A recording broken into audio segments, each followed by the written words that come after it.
I feel the energy in the room. All right, so we're in our last session of the day. We saved the best for last. We got an exciting session, culinary medicine skill building, really making this more practical, how you communicate, how you do this in practice. So I am excited to invite this wonderful team up here. I'm going to read short bios and pass it off to our leader extraordinaire, Chef Elizabeth, who's going to take it home for us. So Chef Elizabeth, she is the manager for culinary medicine at Spectrum Health, part of the broader lifestyle medicine specialty practice. Chef Elizabeth oversees the programming for a variety of audiences, from the underserved, medical residents, patients, corporate employees, and community members. She's a speaker at various corporate and community events. And if you tune in at the right time, you might catch her on TV, demonstrating how to make mouth-watering dishes. Awesome. We welcome Chef Elizabeth. Clap it up for Chef Elizabeth. I'm going to do everybody else's. Okay. After Chef Elizabeth, we have Dr. Jaclyn Albin. Dr. Albin launched UT Southwestern's Culinary Medicine Program and serves as its director, working to teach nutrition through hands-on cooking classes to students, healthcare professionals, and the community. She's assistant professor of internal medicine and pediatrics and practices primary care across the lifespan. She also serves as the founding associate program director for the combined internal medicine pediatrics residency program. Let's welcome Dr. Jaclyn Albin.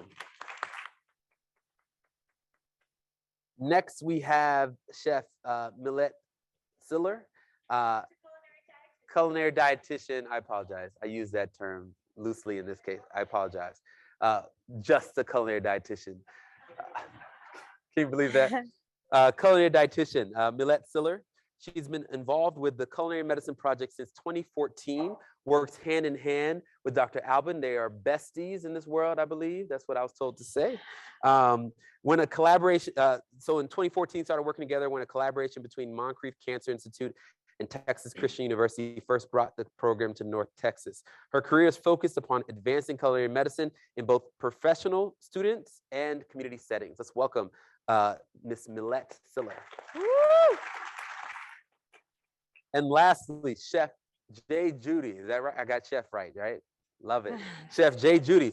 Chef J. Judy is a senior instructor at the UCF Rosen College of Hospitality Management, where he has served since 2010, of course, where we are here. He holds a master's degree in career and technical education from the University of South Florida.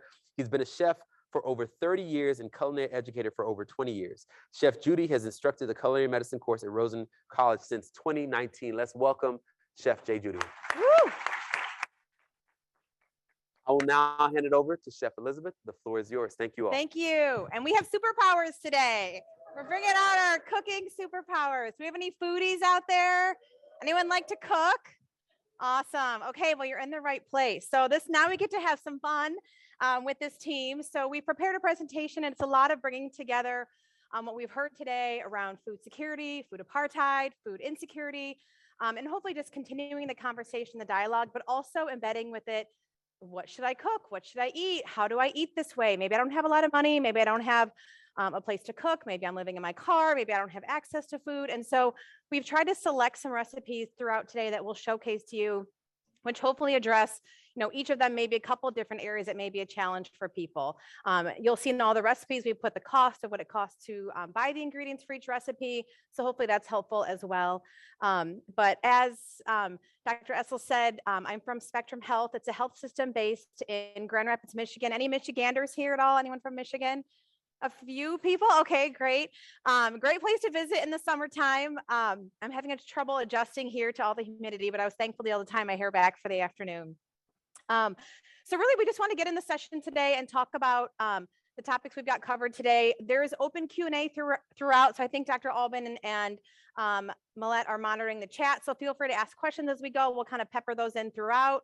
And I think other than that, our job is to keep you guys awake. We have the afternoon time, so we have to make sure you guys are lively. We see your smiling faces. And to everybody who couldn't join us in person, thank you for joining us virtually. We're so glad you did.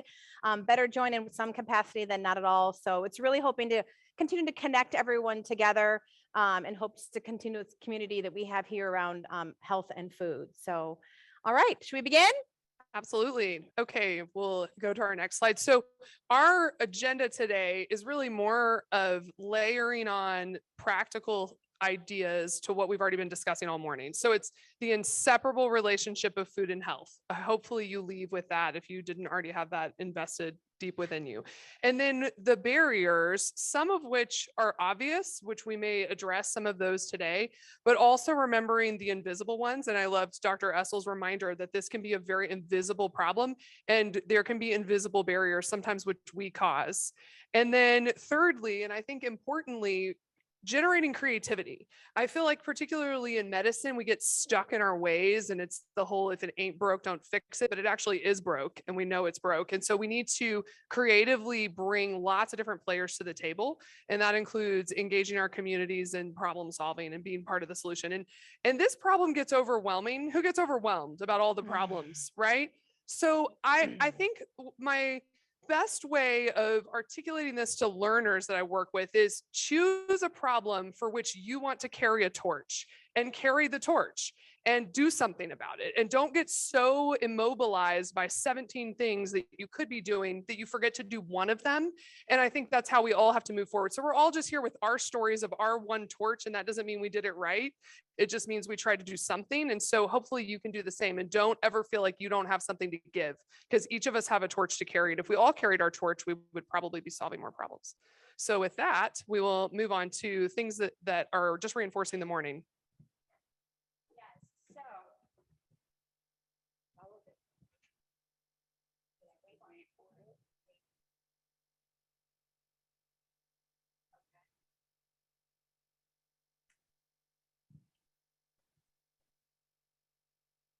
Now. Oh, I think I'm on. I'm just celebrating being out of my house. I don't know about you, but that's kind of where I'm at right now. We don't want to spend a lot of time talking today about the problem. There have been amazing voices that we've all heard today articulating this space. And we work for a large state hospital, state academic hospital.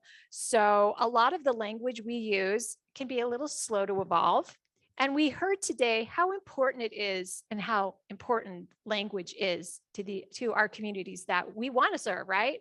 We want to serve them. So to do that, I think hopefully, I've had a lot of humbling lessons in this space, and hopefully you are having those as well. We have to do a lot more listening than telling.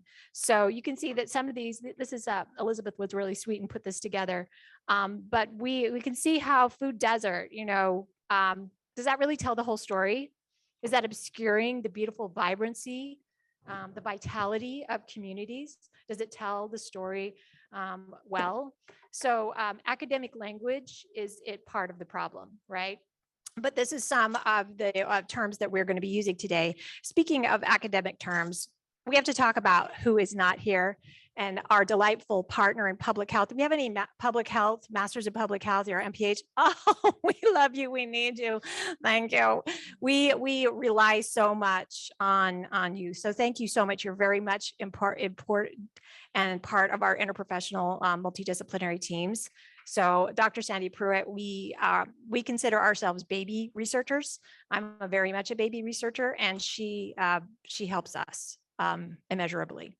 So she has helped us understand how the term food apartheid is a better term, because not only does Karen Washington, I'm not going to spend a lot of time talking about that. She enumerated why that is such a better choice of terms. Because food desert implies just like a desert, it's just a naturally occurring phenomena that there's nothing that we can do about that when that's not actually true. We already talked about that today, right? So we also talked about, there's a few things up here that we talked about: food swamp. We also use the term food mirage. So maybe there is beautiful, healthy food, that perfect Mediterranean diet plate that, is, imagery. Images are also potentially problematic. We talked about languages is important, but for me as a food communicator, the images that we use are problematic. Someone suggested to me, that beautiful picture, we all know, like you pop in Google Images, what pops up with Mediterranean diet when you pop up? It's gorgeous, right? It's the fish, the nuts, the seeds, and we love it. And it feels so good during our education pieces. I didn't understand that was a barrier that I was communicating to my patients, that it was implying that the way they were eating it wasn't accessible to them. So that's up there as well. So we're going to skip past that, but know that this is where we're coming from.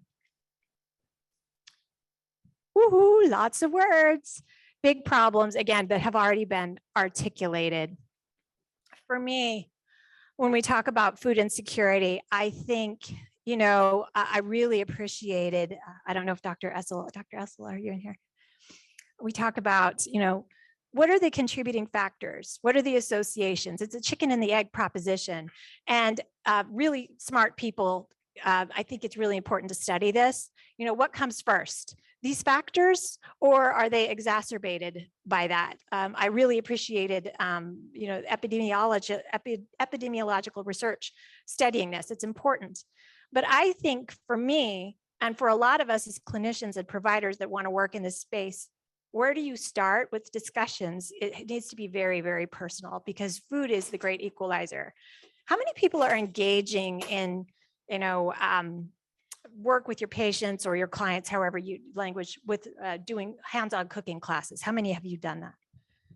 It is really an equalizing personal experience. It's really hard to have, to not feel close to someone you're just sitting and cutting carrots with, right? It's intensely personal. You tell your stories through a plate of food. I wanted to share a very personal story, and Dr. Albin encouraged me to tell this. When I was going through my program for dietetics, I was studying food insecurity, but did not identify myself as someone who was food insecure, because I had my own bias about what a food insecure person looked like. I'm a mother of 3, and I have sat in a car and had to come to grips with going into a food pantry and procuring food for my family. Here I am studying healthy food, and I can't even feed my own children. And the shame and the blame and the bias that I put on myself was a barrier for me. And, the dissonance there was incredible. So it's intensely personal to me, but it took a long time for me to be able to be vulnerable and open and share that. And I also, as someone who realized, my mother did the same sort of things. We played the pioneer game. I grew up in a farming community, and I didn't realize that part of the reason we had a farm was because we had to feed ourselves. And at the end of the month, my mom would say, okay, we're going to play the pioneer game. And we have corn. And let's see how many ways we can make corn. What can we do with corn? And I didn't realize until I was older that this was my mother protecting us, because that's all that we had to eat. I work in cancer oncology. That's my background. So I work with food insecure patients. So this is a slide from the American Cancer Society. You can see the date at the beginning of 2020. They said 135 people are food insecure, and then they projected the growth there. Actually, yes, they don't have a new graphic, but it actually exceeded that. We're looking at just under 300 million as of April of 2022 that are facing what they use the term acute food insecurity. That means right now.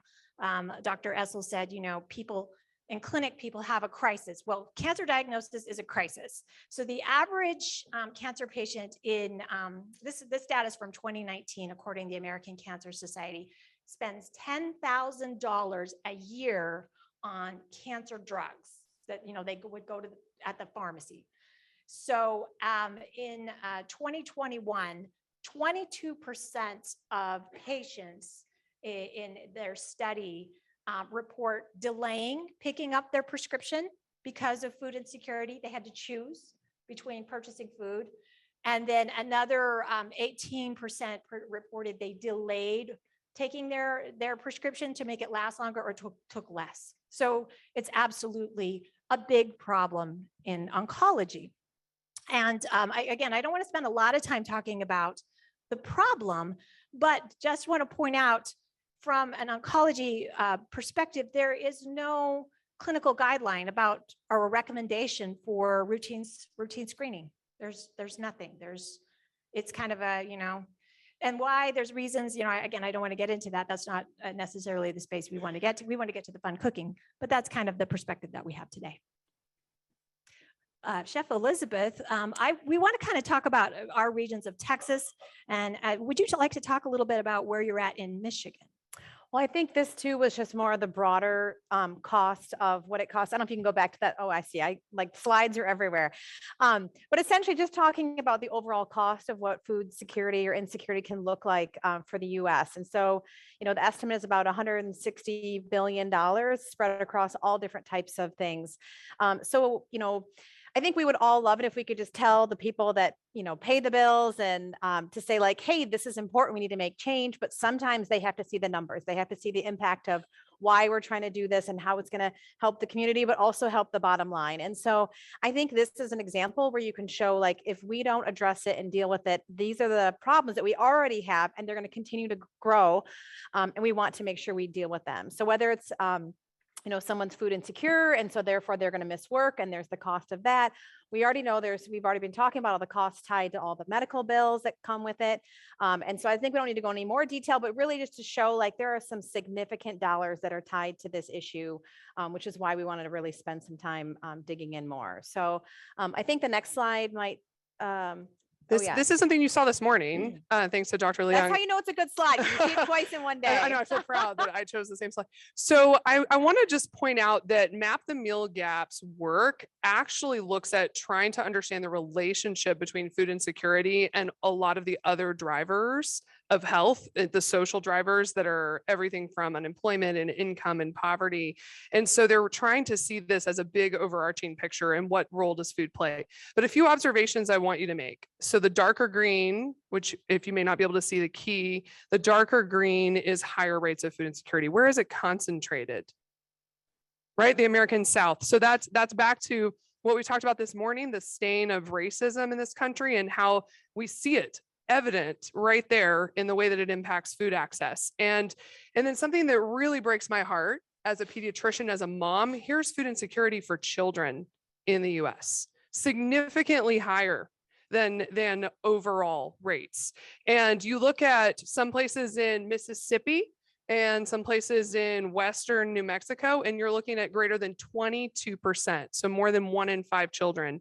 And that, if nothing else, is what gets me going, is that we have to be the voice and the advocate for solving these issues for children. Because again, as was presented this morning, the effects here are powerful. They're not just in childhood, they last across the lifespan, and then they perpetuate these cycles of inequity.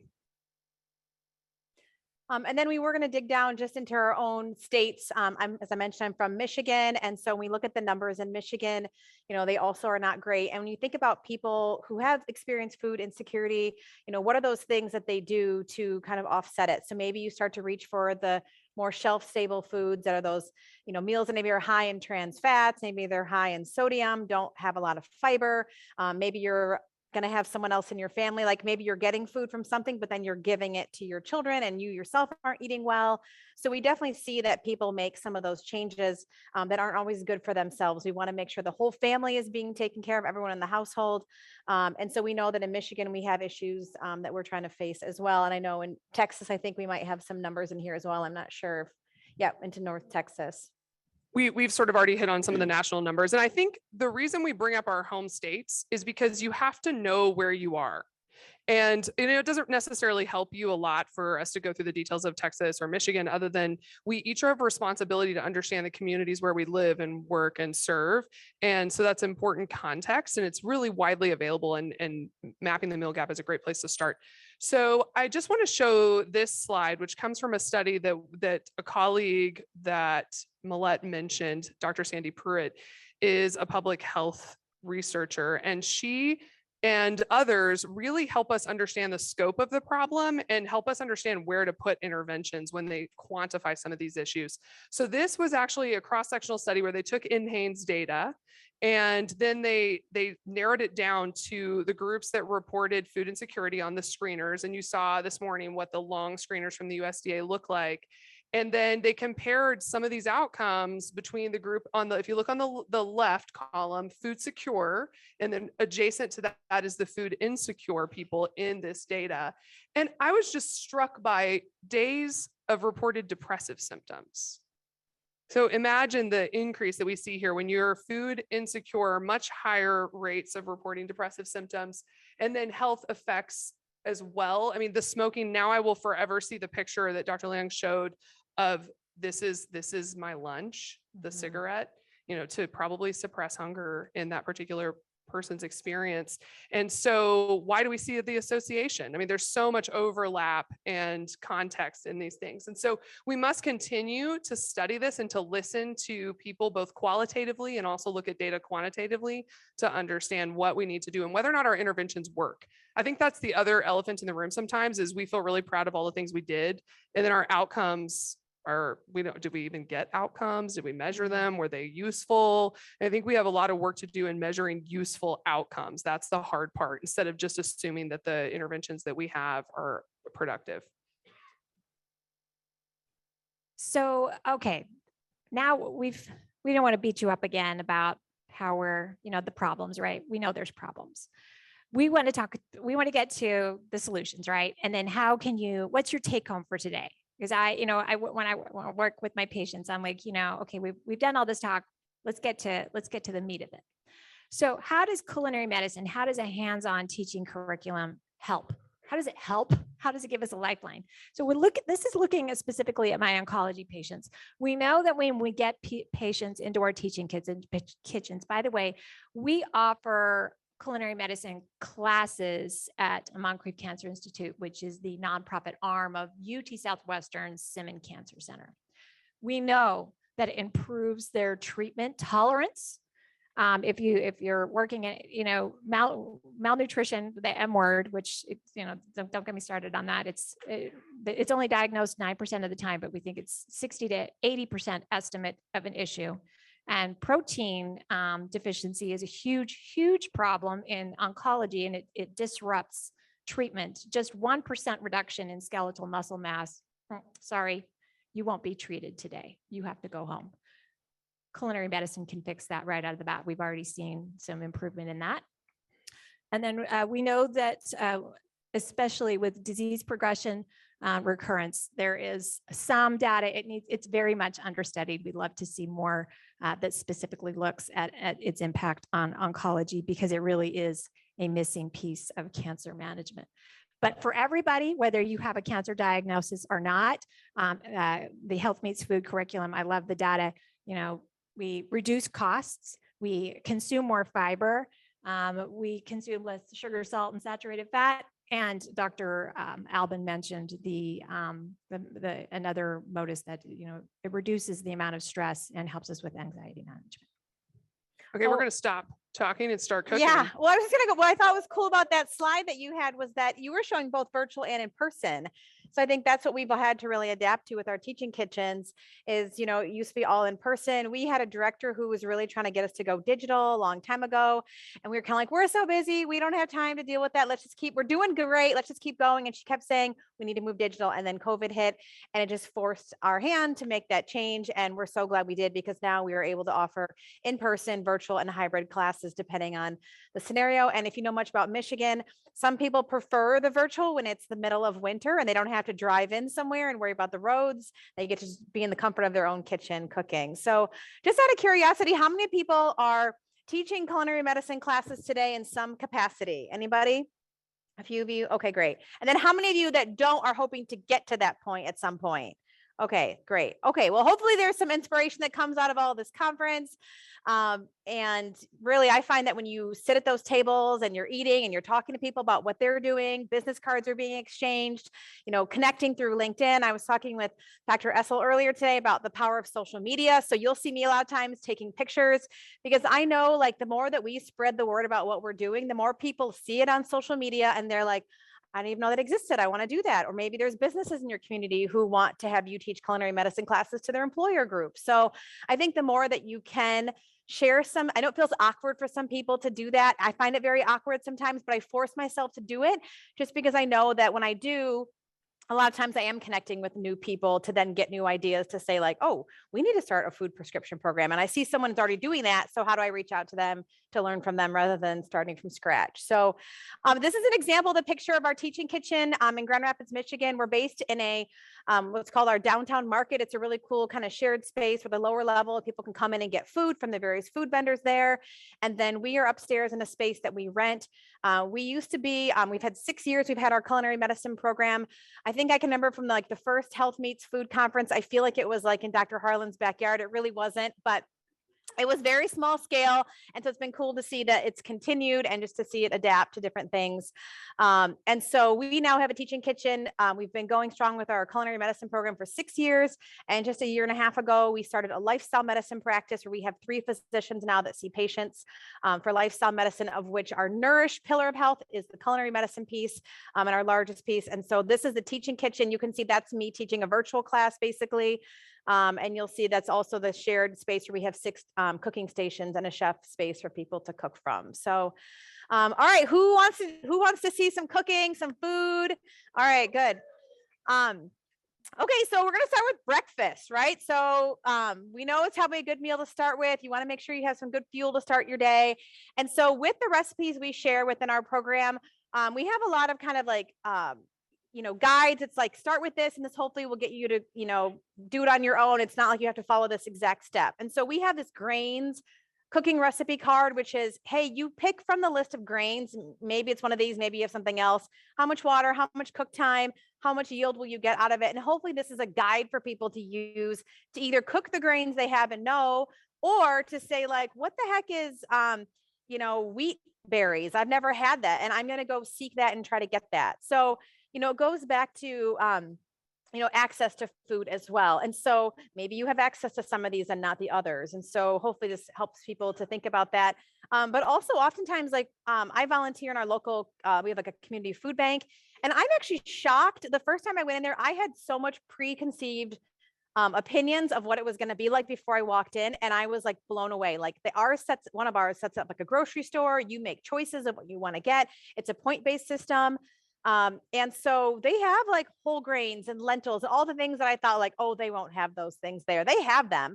So, and people get them. So it's really cool to see, but then there are some who don't know how to prepare certain things. So it's nice when you can give them some recipe cards or do demonstrations in the food banks to help them know how to cook with those things. So this is just a recipe card. I think all these recipe cards are available on the, Health Meets Food conference thing. I did see these recipes were there today. I know they said they sent them out earlier to say that people could cook along with me. I have prepped a lot of stuff with the thanks of Jennifer, who's the RD. Where'd she go? Raise your hand. You did an amazing job prepping. So she was in the kitchen with me yesterday with our aprons on, chopping all the stuff to make it look show ready for all of you. But anyway, so yeah, so the grains recipe card, you guys have that there, but things have been prepped. So if you're joining virtually and you want to cook along, you're just gonna have to cook really quick to keep up. But if not, you can cook some and try some other ones later. So let's talk about breakfast. So as I mentioned, we do a lot of recipe cards, not say cards, but it's really like a formula. So make your own breakfast bowl. My background is I worked in the corporate world. 15 years ago, I took a vacation and was like, I want to do a 180. I want to follow my passion, which is cooking. And so I quit my job and started a culinary business. And then I got connected with a physician who also was very passionate about kind of food as medicine. We started doing some culinary medicine classes. She'll be here. I don't know if she's here yet, but she'll be here tomorrow for sure presenting. That's Dr. Christy Arts. She's an ER physician. She's our lead for our lifestyle medicine practice as our medical director. And so essentially, it's really just around like, how do you kind of build it as you go? So pick a grain, pick some fruit, pick some nuts. Maybe it's what's available in the food pantry. Maybe it's what's available still in your pantry at home. But just to give some people some guidelines. And we work with our registered dietitians to create these because we want to make sure that everything has that culinary medicine seal of approval. And so we have some guidelines that we follow when we do things like that. So people like Millette are great resources. It takes a village to do culinary medicine. You need that physician support. You need the chef support. You need the dietitian. You can't like go it alone. I was talking with somebody earlier today who was, at one point doing like a one-person show, and it's hard. Like you really need to find who is going to be your executive sponsor, who are going to be your supporters in the organization to help get it going. Yeah, I love, She's amazing, right? When you want, the thing that I love about the virtual classes that you talked about, thank you for maximizing that, is that's a really great way to connect with other people in the community. So as you're making those connections, and if somebody's doing virtual, just ask, be willing to be vulnerable and say, is it all right if I, come and check out what you're doing? I've been able to really, I connected with Elizabeth that way. It's a wonderful way to get ideas, just to see what other folks are doing. I love this. I did want to point out, I had a question. I love on the previous slide, like that there was a lot of choices there. You have brown rice and white rice, because sometimes we have a lot of, as a dietitian, we want people to eat that brown rice, even though, white rice has a lot of good things too. We kind of overlook that, but white rice might be something that is tied to someone's culture.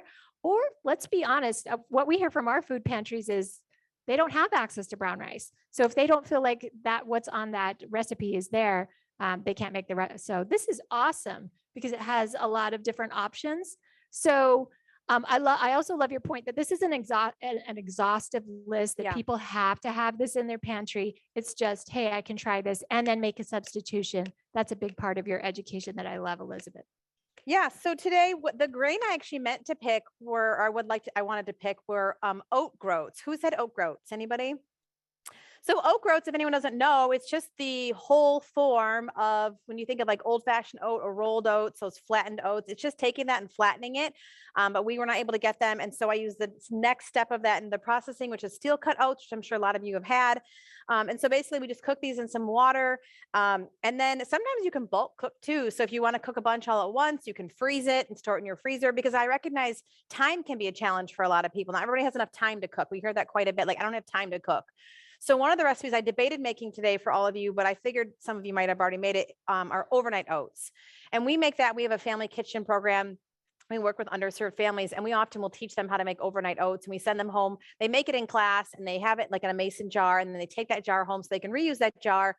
And with our family kitchen program, people will come back for 5 classes, and we'll hear them come back later. And I've had a mom come up to me and say, I'm so glad you taught that to me. She's like, I worked a night shift. And so for me, before I leave, I can prep those mason jars for my kids. And then when I go to work at night, I know that when they get up in the morning, they're going to have breakfast. And so, we try to teach recipes that are like easy and simple, that come together quickly, because we recognize that everybody has a lot of time to cook. Like, yes, culinary medicine can be beautiful. And it all can be beautiful, but it can also take a lot more time if you want, but it doesn't need to be that way. And being a chef, like, it's got to taste great. Like, I don't want any boiled Brussels sprouts. Don't put that in front of me. They better be roasted with some great flavoring and seasoning, and then I'm going to love them and really enjoy them. So yes, to finish this up, it was basically just taking and cooking those oat groats. And then this is where you kind of put what you want on it. So I chopped up a banana and put that on. We'll put a little strawberry on as well. We talked about eating locally, eating seasonal. So again, with these recipe cards, it can be like, what's in season right now? What do you have access to? But then also we tell people, don't think frozen's bad. Like, oftentimes frozen fruit is harvested at peak ripeness, and then they freeze them. So we have some photos later from when I was touring some of the different Dollar Tree and 7-Elevens, they have frozen fruit. You can still get it in some of those places. Flaxseed, our dietitian was all about flaxseed, but ground flaxseed. I think your body absorbs it a lot better. So I'm going to put some flaxseed on here. We do tell people to go easy on it. It is definitely high in fiber. So a little short story that I'll share is my mom doesn't eat the best. My mom is kind of the example of when you eat poorly, you have all the chronic disease, and she does. And so I try to always, when she visits me, get things in her to kind of get some healthy food in. So one day before she was leaving, she lives an hour away, I was like, oh, do you want a smoothie? And she's like, oh, that'd be great. So I made her smoothie for the road. And then she called me when she got home, and she said, what the F did you put in that smoothie? She said, I had to stop 3 times on the way home to go to the bathroom. So her body wasn't used to processing all of that fiber. So it does, when you're working with people, you do have to tell them, ease into it. Don't jump into that super high fiber diet right away. Dietitians are used to talking about poop. Talk about poop.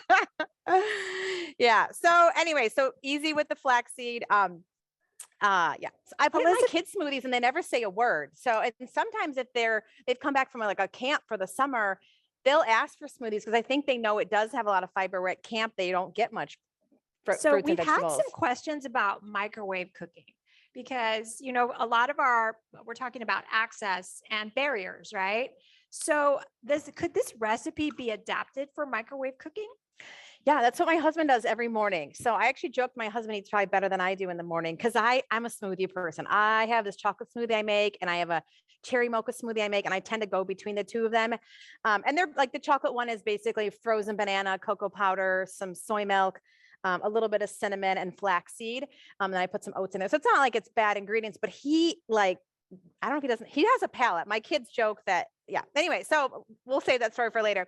So he just takes these steel cut oats. He puts it with water in the microwaves it for 1 minute only. So it's still firm. It's not something I would eat, and then throws his fruit and his nuts on top. So yes, definitely very microwave friendly with this. Or even like rice, you can make rice in the microwave as well. So Yeah, I will say that, something that's been really helpful and that I love our students for, there's a number of reasons why we love our students at UT Southwestern, is helping me understand how to utilize TikTok and Instagram, because there's so much, like the in a bowl, in a cup concept. Because another barrier that our patients are encountering is, they might not have a full kitchen of utensils, but a lot of times they'll have a mug. So this is something that could probably, that could be adapted.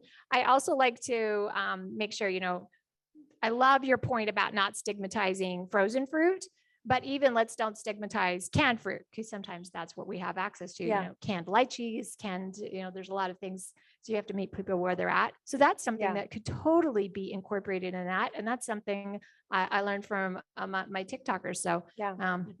I am not a TikToker. So any comments on that, Chef Jay? Well, I'm not a TikToker either, but I am. I'm addicted. I love it. I have a There's a lot of 15-year-old good food son, stuff so I'm out there. not totally unaware of it. But I just wanted to say the beauty of doing oats this way is you can control exactly what goes in it. The prefabricated instant oatmeal that you buy in the store is so full of sugar, so full of other things that you don't need, that here you have something that you can just put exactly what you want in it. You want to be careful not to do too many calories in there, but you can still, you can control the flavors. You can use sweeteners like honey as opposed to, refined sugars, and it just makes for a really delicious meal, easy to do, quick, and if you do it overnight, it's ready for you in the morning. Yep. And we're ultimately empowering people with choice. And so where are my clinicians? Because we're going to go back to the clinic. So this is going to feel like, why are we back to the food security screening question? So here is my proposition to you is, I think the reason we don't do this well is because of our own discomfort and how to bring it up. And even in my own clinic, my staff don't ask because they get uncomfortable.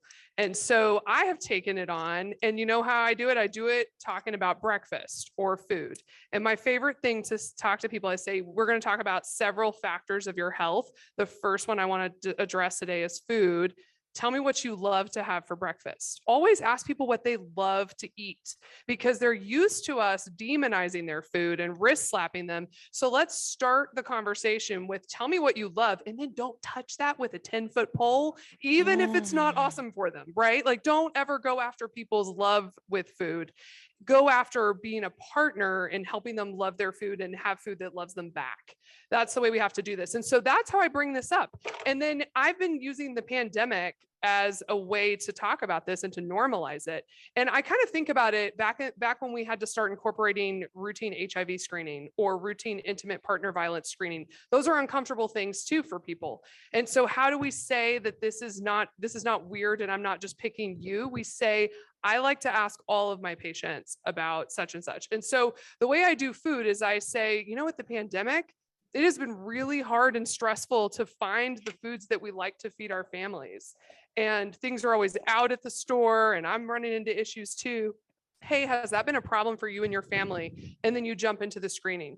And so I think, talking about food is easy. Talking about access to food is harder, but when we marry the two, it really solves some of the issue, at least in my experience and practice. I wanted to say one thing before we go to the next one, which is just that I added a little bit of honey. And so I had to fight with our dietitian just a little bit sometimes on adding a little bit of sweetness, because oftentimes at breakfast, people are consuming a lot of sugar. They're eating the sugary cereals, and they're not just having like one serving, whatever the box says. They're usually having like 2 servings of cereal, of that sugary cereal. So our dietitian You know, she's great. She likes to protect, you know, the health of everybody. But I'm like, if we can in our recipe card put 1 teaspoon of either maple syrup or a honey or some little sweetener in, it helps people who need to kind of find that bridge. Like it can be tricky for someone to go from eating, you know, sugary cereal to that for breakfast. Like that might be a big jump. But if we can put like a little sweetener in with the conversation that like over time you would not add that sweetener anymore, that fruit would carry all the sweetness. So I also put cinnamon in there, and cinnamon has a really nice natural sweetness to it. So oftentimes when we're recipe testing and trying to like bring the sugar down in a recipe, we'll add some cinnamon in because it gives that kind of sugary type taste as well. So we threw some peanut butter in as well. So anyway, how's that sound for breakfast? Amazing. Amazing. Maybe we'll have that tomorrow morning for breakfast. Yeah, I love that. You know, don't be a barrier, be a bridge. You know, as a dietitian, I will be honest, and it's been a journey for me to embrace my chefs as part of the interprofessional multidisciplinary team. And I want to be, you know, I thought I was so sharp, and I thought I'm a culinary dietitian. I thought that I made that up myself, but I found naively that was the journey that a lot of people were going on, being that bridge there. So where can we not slap people's hands? I love that term, because if you really look at the global data about what is killing us, it's what we don't eat that gets us into trouble far more often than our treats. Now, I don't, you know, that's not a wholesale, like, yeah, sure, let's go. But let's talk about getting the things on the plate instead of slapping hands. I think it's a better place to start. All right, Chef Elizabeth, what we got next? Okay, so it's lunchtime. Like just envisioning, we're like going through the day basically. So we started with the breakfast, and we're just trying to give examples of like one example of each that you could do. This one we like to make in our classes quite a bit. It's a smashed bean and avocado sandwich, because oftentimes people do have sandwiches for lunch. And what do they usually put on their sandwiches? Yes, all of those things. Yeah. So lots of like lunch meat, right? Like I grew up with lunch meat. Did anybody here ever eat Braunschweiger? Okay. So yeah, I didn't know what it was. My mom would serve it to me. I thought it was amazing with some mustard and some bread. And so I used to eat it. And my friend and I, if one of us had it, we would share sandwiches. And it wasn't until 7th grade I was eating it. And this boy who like ruined it forever for me, he was like, "What is that?" And I was like, "Oh, it's Braunschweiger." He's like, "Isn't that liver?" And I was like, "No, it's Braunschweiger." And so I went home, I looked at the package and it said liver. And I asked my mom, I was like, "Is Braunschweiger liver?" And she's like, "Who told you that?" So from that point on, I couldn't stomach it. Like it just ruined it for me. So, but yeah, lots of lunch meat.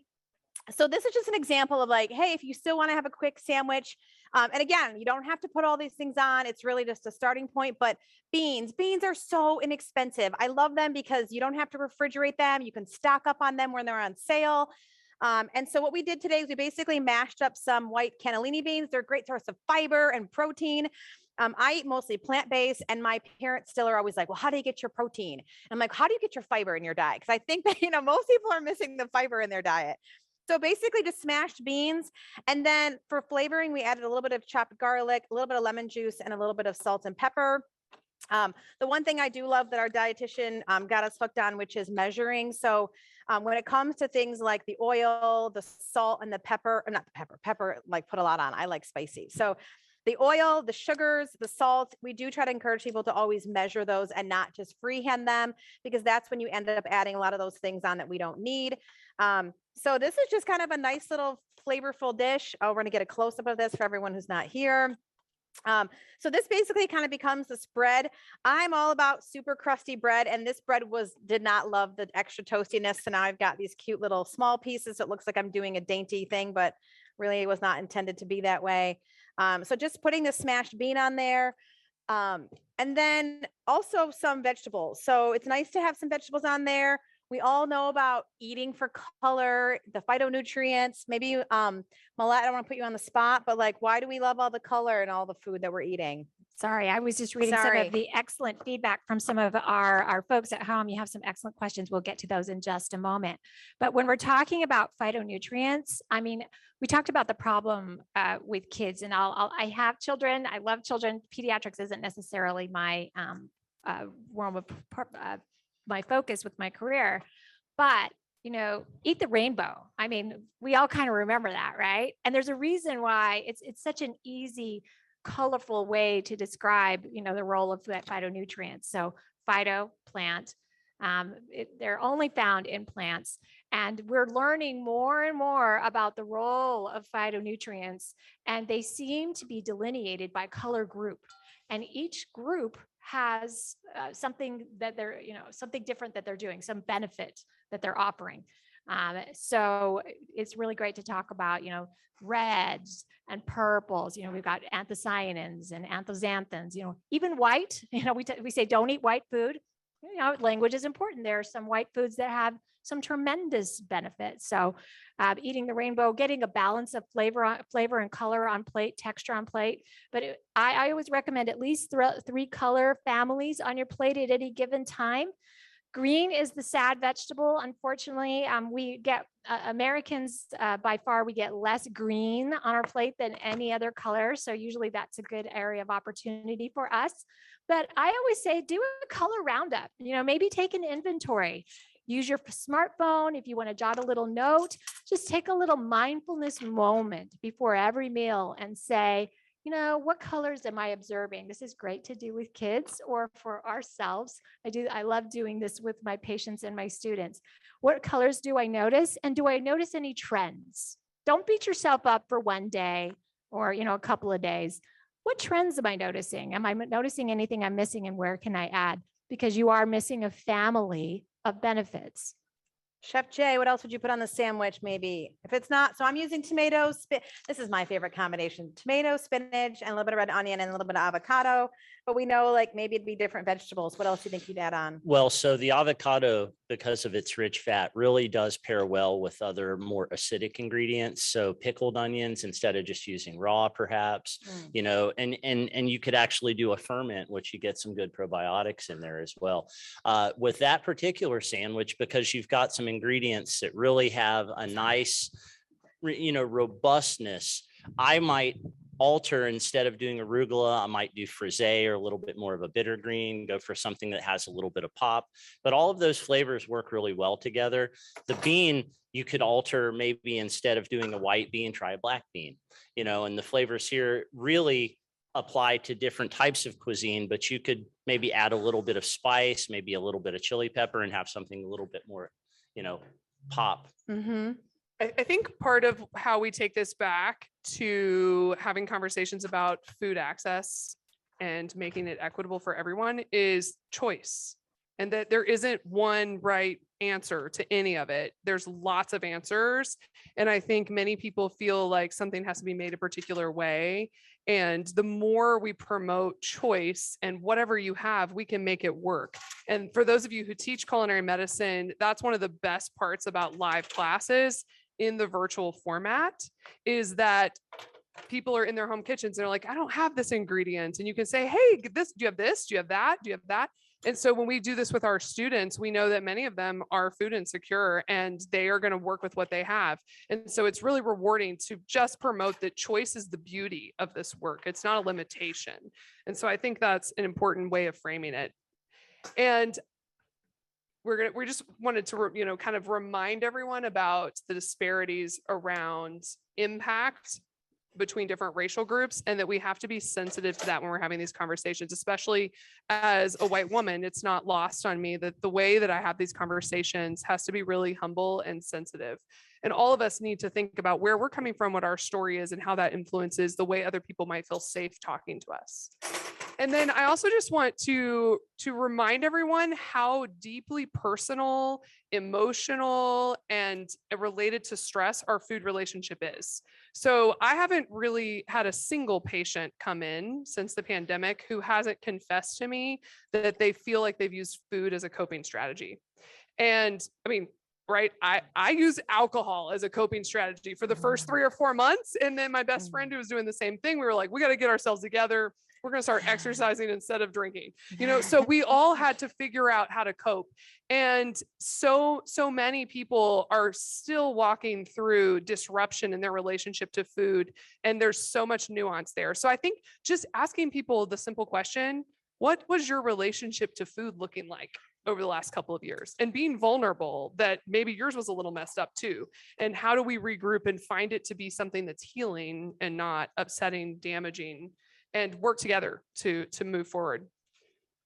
So we did have a couple of questions in the chat. I don't know if Hold. you want to answer Sure, these that'd be great. Yep. now, but we had a lot of interest in your awesome handouts and PowerPoints that you were sharing, and if there was potential to have access to those, what that might look like, or if you had any comments or questions about that. And then they wanted to hear more about they saw your awesome picture with virtual education, and maybe just share a little as you're setting up, if you could just share a little snapshot of what that looks like. There's some, I think there's a lot of interest in how that looks, how that's working. Yes, I think for me too, I love hearing about how folks are making that work.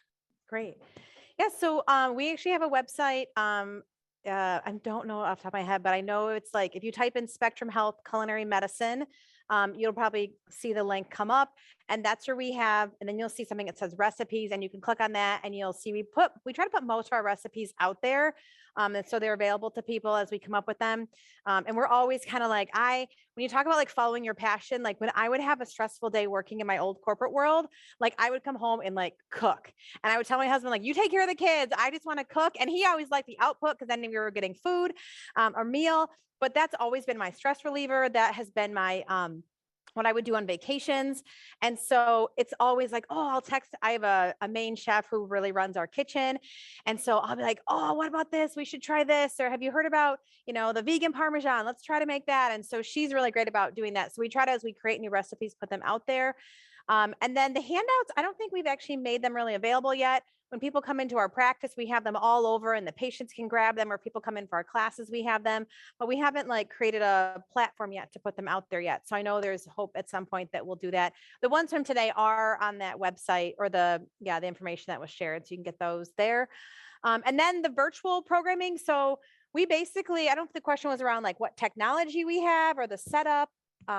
They had some questions. Just I know that's not necessarily our space here today, but there is a little bit of interest. So if you just want to kind of give a brief overview of what that looks like, that I think that there's some people that are interested in the mechanics of what that might be. Sure. Yeah. So we saw like there was a big TV that's in front of us. It took forever as a health system to convince people that we could use Zoom for non-patient things. So we do a lot of programming. We have programming with patients in which we have to use Microsoft Teams, but we also finally got approval to use Zoom, because Zoom, people just were more used to using Zoom.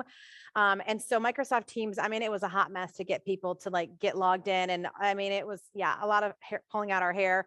So Zoom has made things a lot easier. And so if like in that case, I was teaching, so the camera's in front of me, I can see all the people in class. If it's a virtual class, we have, I believe it's 2 cameras. So 2 camera angles. One is like looking down here. One is more face on. And then we have a tech person who runs the tech during a class. So that gentleman is there kind of controlling the tech as the chef is teaching. And then that way they can monitor the chat as well if questions come in. And then our dietitian typically will just call in remotely and into the class. We do all the fun backdrops, right? So it feels like, I don't know, whatever fun theme they have in the back. Mine's usually a bunch of vegetables and fruit type things. And so, so that's just kind of how we run those virtual classes. We did end up, we finally got approval also to record them all, because we find that not everyone can always join at the time the class is live. So we record it and then we share it afterwards, so then people can watch that later if they want as well. So that's awesome, because we're going to talk a little bit more about that. Did anybody happen to attend today's dietitian just a couple of weeks ago? Or yes. There was a fantastic presentation by Clancy Harrison, who is one of my new buds. She is a part of the food dignity movement. If you're not, she has a podcast. She'll go and speak to your organization and really help you answer some tough questions. If you want to invite her, she asks tough questions about, investigating bias and also investigating barriers like the timing of your class. So she really asked me a lot of tough questions that, if you want to be in this space, you need to be vulnerable and open to that. What are you trying to achieve? What are your objectives? And being humble and teachable in that space. I think that's one of my takeaways from today is I still have room to learn more. Awesome. Thank you. Ours is a lot more homespun than Chef Elizabeth's. I have a $20 little tripod that I hook up in my house. and I educate with my students, and then I have my laptop computer, and we rock and roll. So us going virtual, we utilize Zoom. It was less than $50. You can do it.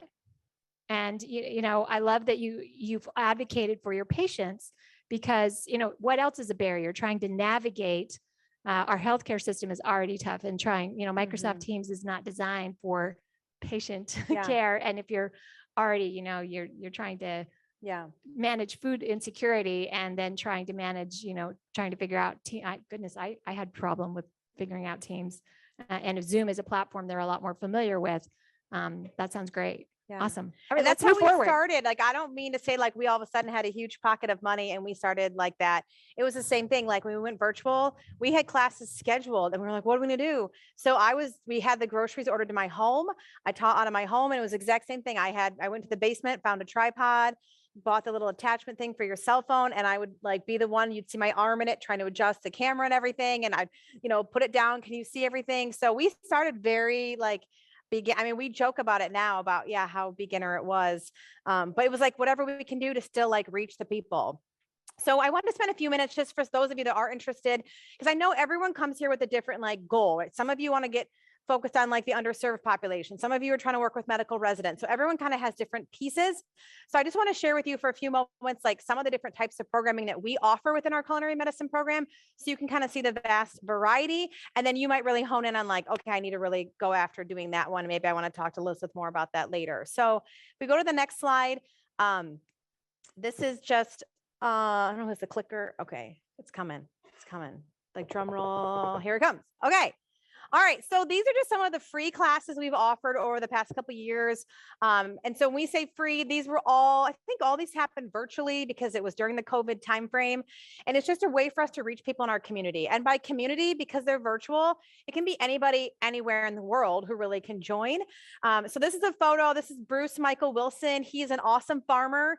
He, is like basically took over some land somewhat near us and basically is farming it and doing community supported agriculture. So we had him come in twice and just talk with people about gardening. So, you know, it's, I mean, I don't want to say it's easy to garden. It's like anything. It's like, so I try, but I'm not that great at it. So, but it's just like, you don't know the skills, right? Like we're talking about like the soil, like hearing about like removing 6 feet of soil before you start gardening, you know, in certain locations, I've never even heard of something like that. So, you know, at these conferences, what's cool is like, you learn from each other. Like I'm sitting in the audience and I'm like, I have all kinds of notes I've already taken. And so what's cool is we bring in all different types of experts and they get to share with people within the community around all the things that they specialize in. So Bruce Michael Wilson was one that came in. He was very passionate about the work he does. We also worked with the Shares Eyes. They came in and talked about kind of brain health and the connection to food. So really just trying to like give people exposure to all different types of things that might hit home for them. Our Plant Powered Challenge, it's a free challenge we do every January. And it's basically 30 days of really encouraging people to focus on eating more whole plant-based foods. So we're not saying you have to go there exclusively. It's just we'd like you to eat more of those types of things. And here's the why and the how. So there are classes taught by chefs about how to cook. There are classes taught by preventive cardiologists about, you know, the impact between what they're eating and their heart health. And so really just bringing in all different types of experts to help encourage people to eat more of those whole plant-based foods.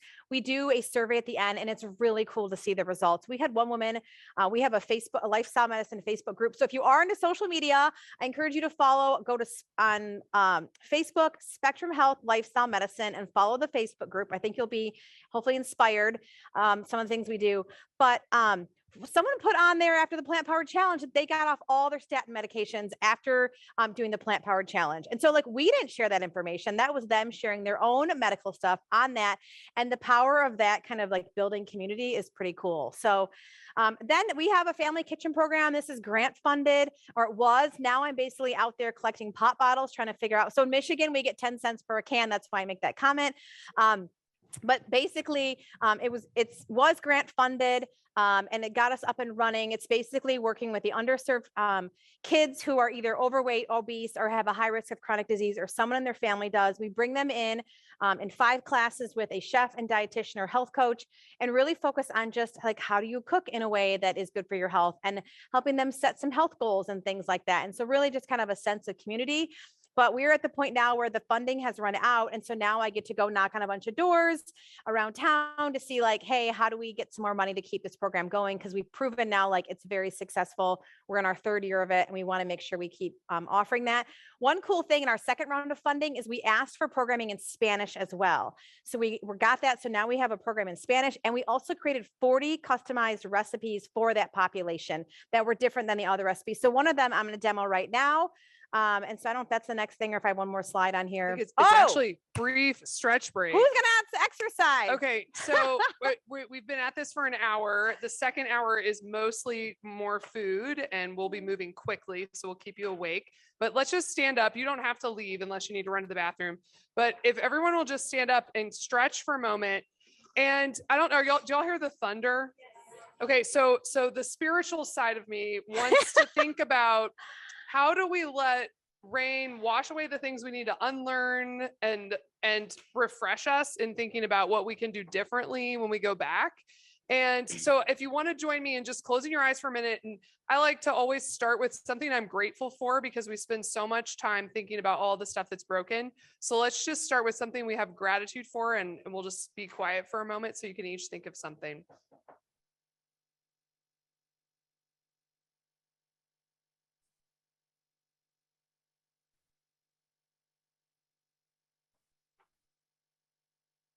I think gratitude and taking deep breaths is the best reset when we're frustrated, because we can't control the environment. We can only control how we respond to it. And then as you come back and hopefully wake up from your mini nap, you think forward, what is your torch? And torches are often small. And I hope each of us feel inspired. These conferences, the best part for me is always feeling re-inspired, because when you feel like you're stuck in a rut trying to make progress or beating your head against a brick wall, one of my mentors once said to me, make sure that you aren't missing an exit point around the side of the brick wall on which you're beating your head. And so I think each of us have to say, every once in a while, we just have to regroup and say, maybe let's go a different path forward to make progress. And going alongside people like, for me, Millette, and others that have perspectives that maybe we didn't think of, getting new voices infusing into your work. I think that's so vital for each of us. So feel free to do a few jumping jacks and get your blood flowing, and then we'll sit back down and learn about this recipe that Chef Elizabeth has for us. All right. And I won't tell if anybody needs a snack and wants to come steal Yeah, it. we do kind of want a picture of it. I know. Dr. S was like, is there snacks? I wish we could do that, but no. But one thing that I wanted to address, we had a question like, how are we, we're talking about inflation. And in my area of the world, in 2018, now this was 2018, the average food insecure individual who identified as just moderately food insecure, not very low food security, right, was reporting that they spent an average of $3.72 on a meal. $3.72 on a meal. The average price at the time for most culinary medicine recipes was $1.12. So for me, now the barrier that, always is access and education, right? So that's not a simple fix. Food access, food justice is not a simple problem, and it's a very complex issue. But that is one avenue where I always like, let's not just immediately double down on the narrative that healthy eating is expensive. Healthy eating is complicated. And the word healthy is complicated. We've actually stopped even utilizing that term in our education, because it is, when we're talking about food access without stigma, we've started using the term nourishing. What are you doing to nourish your body? So we've kind of gotten away from healthy, nourishing. And I was that person who would kind of roll my eyes a little bit when people are like, well, we're changing the way we're talking about it. But if you're going to work in the community space, I would challenge you, if you are me, in that space, we have to meet our patients, our communities where they are, and understand that language is very important. And that is something that was really manifest to me earlier today with the fantastic speakers. So thank you. And if you notice, there it goes. Look at what Elizabeth has put up in the corner here. Do you want to talk on that just a little bit as you transition so into the next I thing? forgot to mention, but yeah, all the recipes will have like a cost per serving. So that way you get a sense for like about how much it costs to make this. Now, obviously this is us pricing it out at our local grocery store. So if somebody was able to get the items at a food pantry, then it would, potentially bring the cost down as well. So just to give people some sense, because we do hear that all the time, like, oh, it's expensive. And I oftentimes would disagree with people. So we just want to make sure we share that so people have that as well. Okay, so what's this? Okay, what's this? Good, chayote. So a lot of people have never had these. I think some different countries, cook with them. I don't think it's as common in the United States. My husband is from Nepal, so he uses them quite a bit. He has his own name for them. But it's just a very mild, it doesn't really have much of a taste at all. It's just like a mild, almost like a cucumber. Yesterday, Jennifer and I were in the kitchen and she had never had it, so I had her try it. And I'm like, it's kind of just like a cucumber basically in terms of flavor.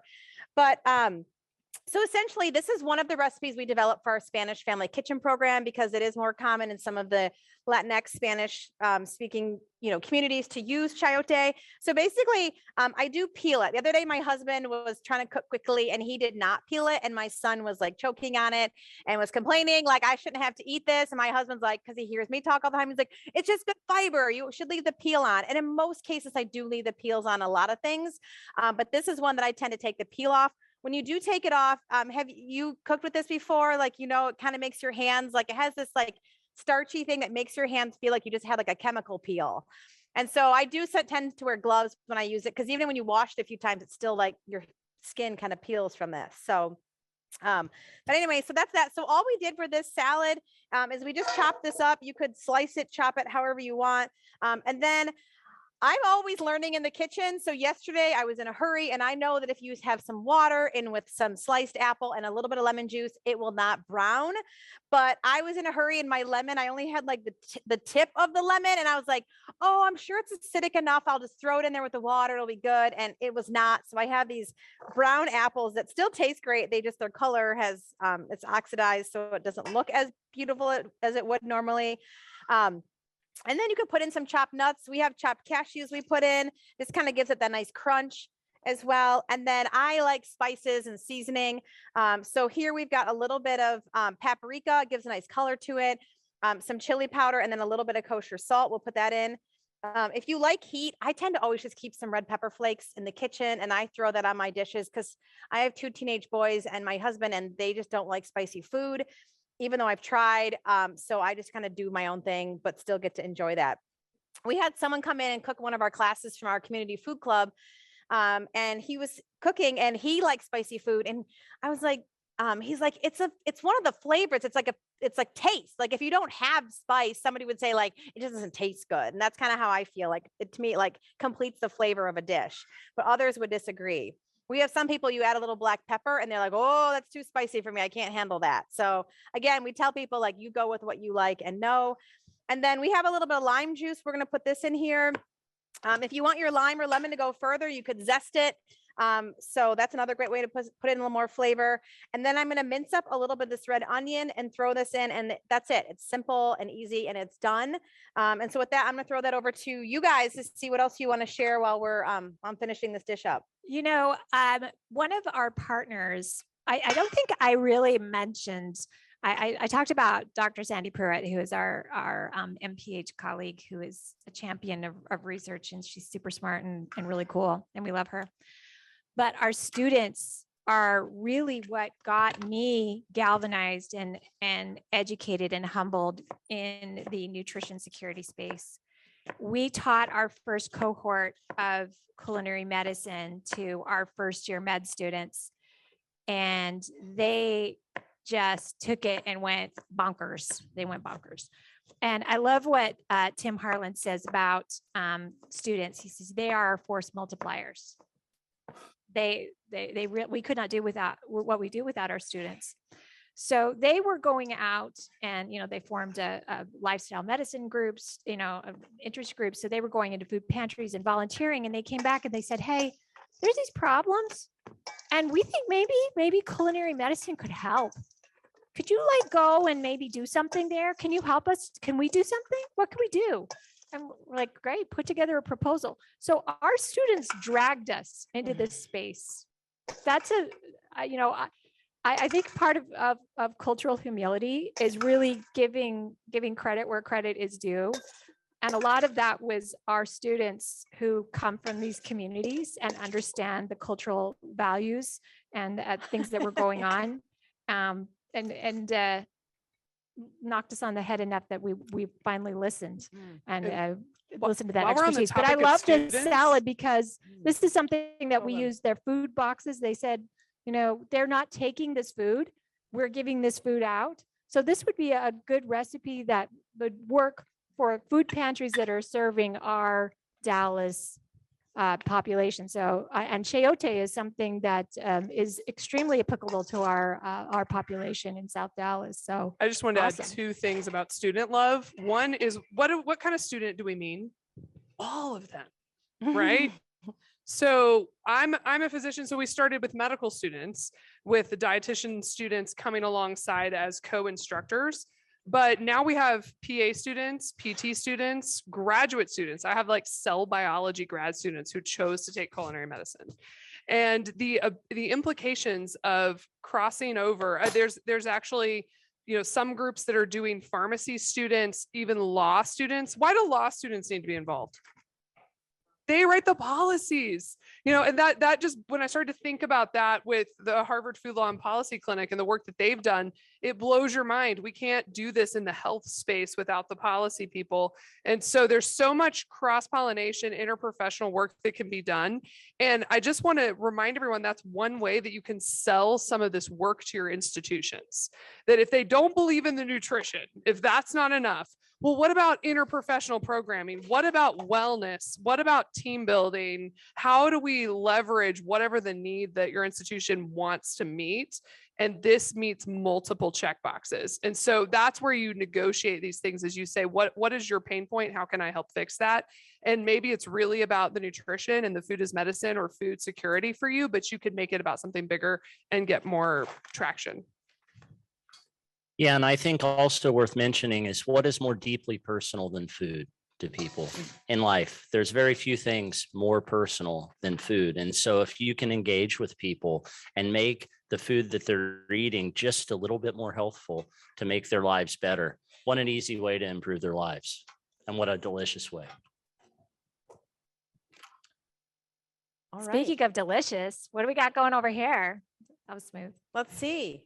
All right, it's snack time. Who's ready for snacks? I should be careful what I say because we got popcorn coming. So again, this is one of those things we go back and forth with sometimes on our team about snacking. And is it good to snack? Should you encourage people to snack? Should you just eat everything you need at one meal and not have a snack? But I think as a culture, we definitely have kind of embraced having snacks. And so we do try to tell people what our dietitian loves to say is when, and her name is Krista Gast, is snacking is another great opportunity to get fiber in your diet, basically, is what she likes to tell people. So, thinking about maybe it's grabbing fruits, vegetables, maybe it's dipping some vegetables and some hummus. And so, I think it's okay to have something in between meals, but then think about how are you putting in good things and not, reaching for things that maybe are not going to help you from a nourishing perspective. And so popcorn is a fun one. A lot of people enjoy popcorn. And so we created a recipe card. This is kind of an adapted version from the Health Meets Food version, which is a microwave and a stovetop version. So again, it goes back to not everybody has a microwave, not everyone has a stovetop. So you can try either way if you want.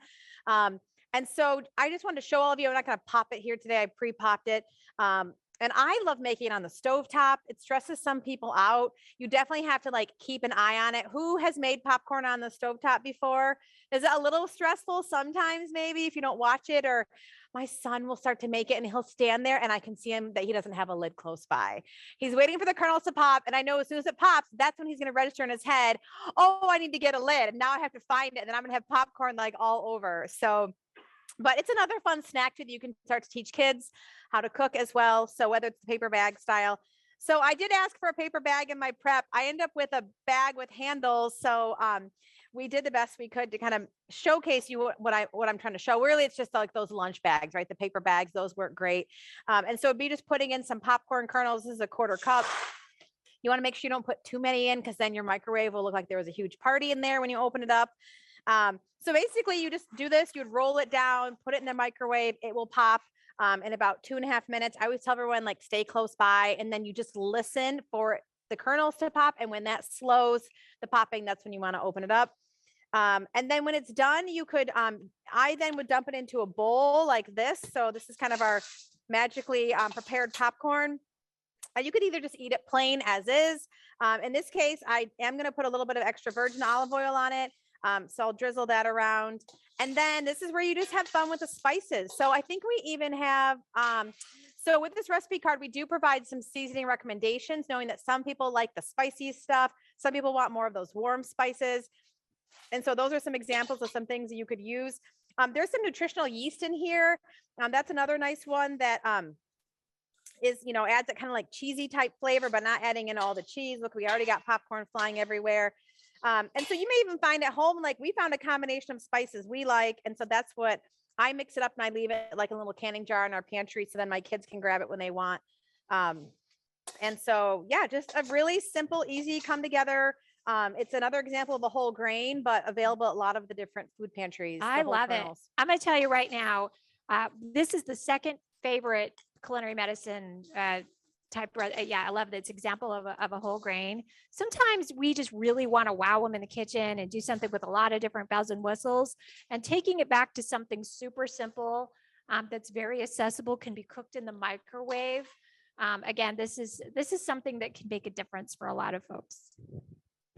And it's so affordable, right? And a crowd pleaser for kids. Let's look at that cost per serving. And you can have, I think it's like 3 cups.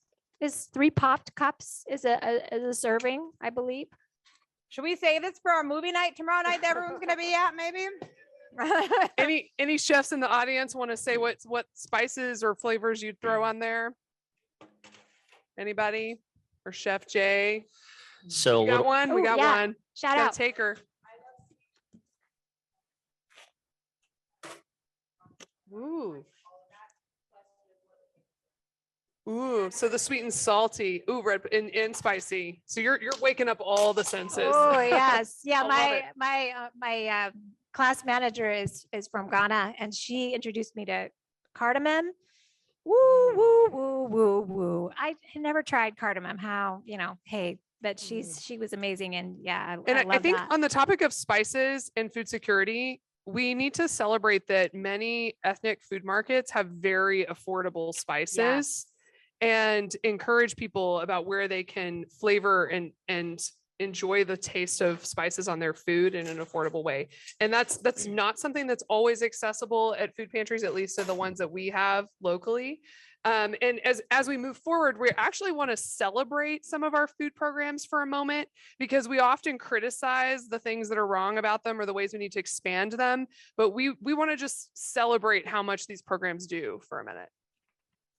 Yeah, we've talked a lot about this, and I think a lot of this, Google can lead you to some answers, but I think sometimes I live in Texas, so a lot of these programs could be polarizing, but they're not just a philanthropic feel-good thing. When we look at the Women's Infant and Children program, by the way, if you're not familiar with that, that's, for pregnant and breastfeeding mothers and children up to the age of 5. For every $1 that we devote to these programs, we save the American taxpayer. I think it's about $2.75 is the current funding. So it really saves a lot of money. And regardless, all of these, they're not extractions from the American taxpayer and a handout. This money is then reinvested into local economies. It's reinvested into agriculture in particular. So I always like to point that out, but it makes sense on a lot of different spectrums. And I loved your point about including law students, because this is an example of policy, and we need to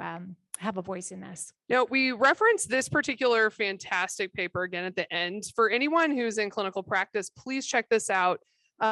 This is 6 recommendations for accelerating uptake of national food security screening in primary care settings. And I think this is one of those things you can just practically bring this to your leadership and say, first of all, how do we fit clinical workflow? So if you have a medical assistant who does a series of check-ins, can this just be incorporated into their workflow? Do you have patients sometimes doing things online in advance, and some practices are doing that? It can be in the EHR. I told you my story that I do it myself because I'm already going to be talking about food anyway. And so it works for me to do it myself. Clinician education about food security screening actually has mixed data about how much it helps. And I think it's because people don't know what to do.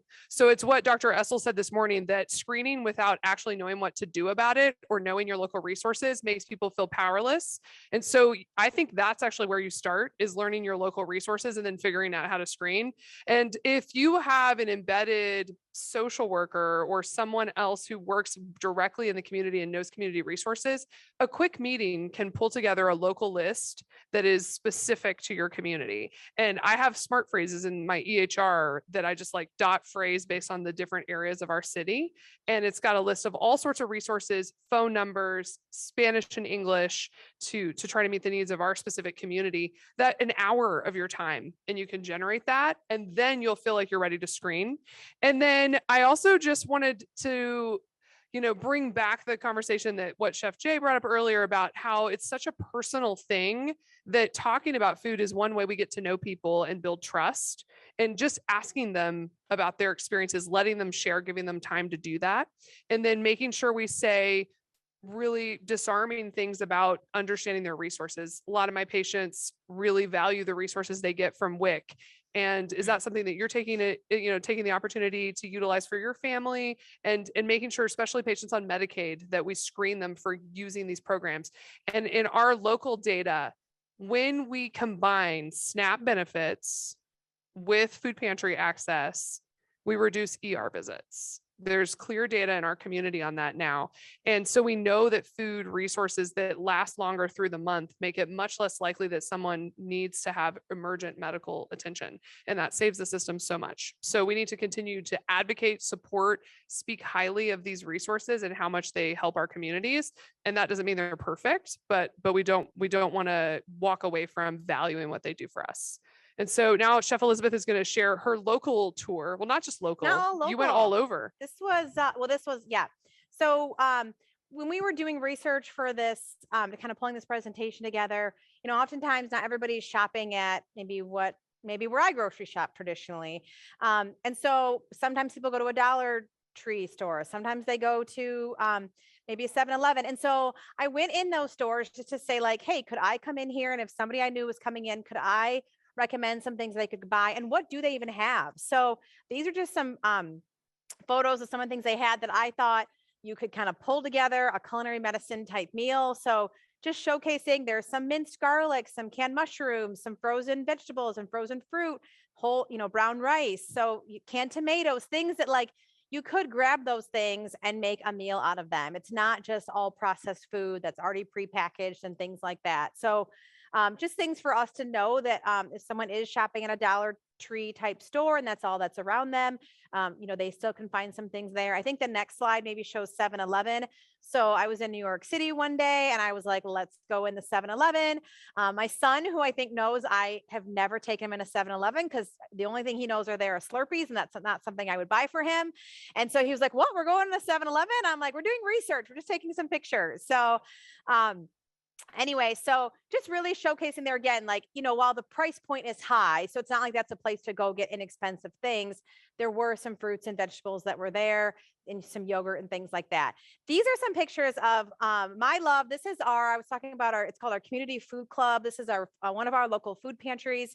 And it is set up where people for about $13 a month can get a membership for a family of 4. That equates to points. And then those points equate to them being able to shop, over the course of the month in that store. And just some pictures again of some of the different produce and options. Really just, again, driving back to like empowering them with the choice of what they want to buy. It is a point-based system where the things that like the produce are all worth just 1 point. And if they do happen to have some things that are more processed or, high in sugar, then they're a lot more points than that. And so really trying to drive people to make those healthier choices, hopefully. But again, like if they choose to have the higher point things, that's fine as well. And so my son and I work there sometimes on the weekend as the cashiers or stocking shelves. And he's a 14-year-old, so it's hard to find a job. He really wants to work. And so, volunteering and doing this has kind of been a nice thing for us to do together. But it's also a lot of Spanish speaking. And so I speak very little Spanish, but I like to practice with people. And so because when I'm there, I'm having to remember all the food names in Spanish because the majority of the population there is Spanish speaking.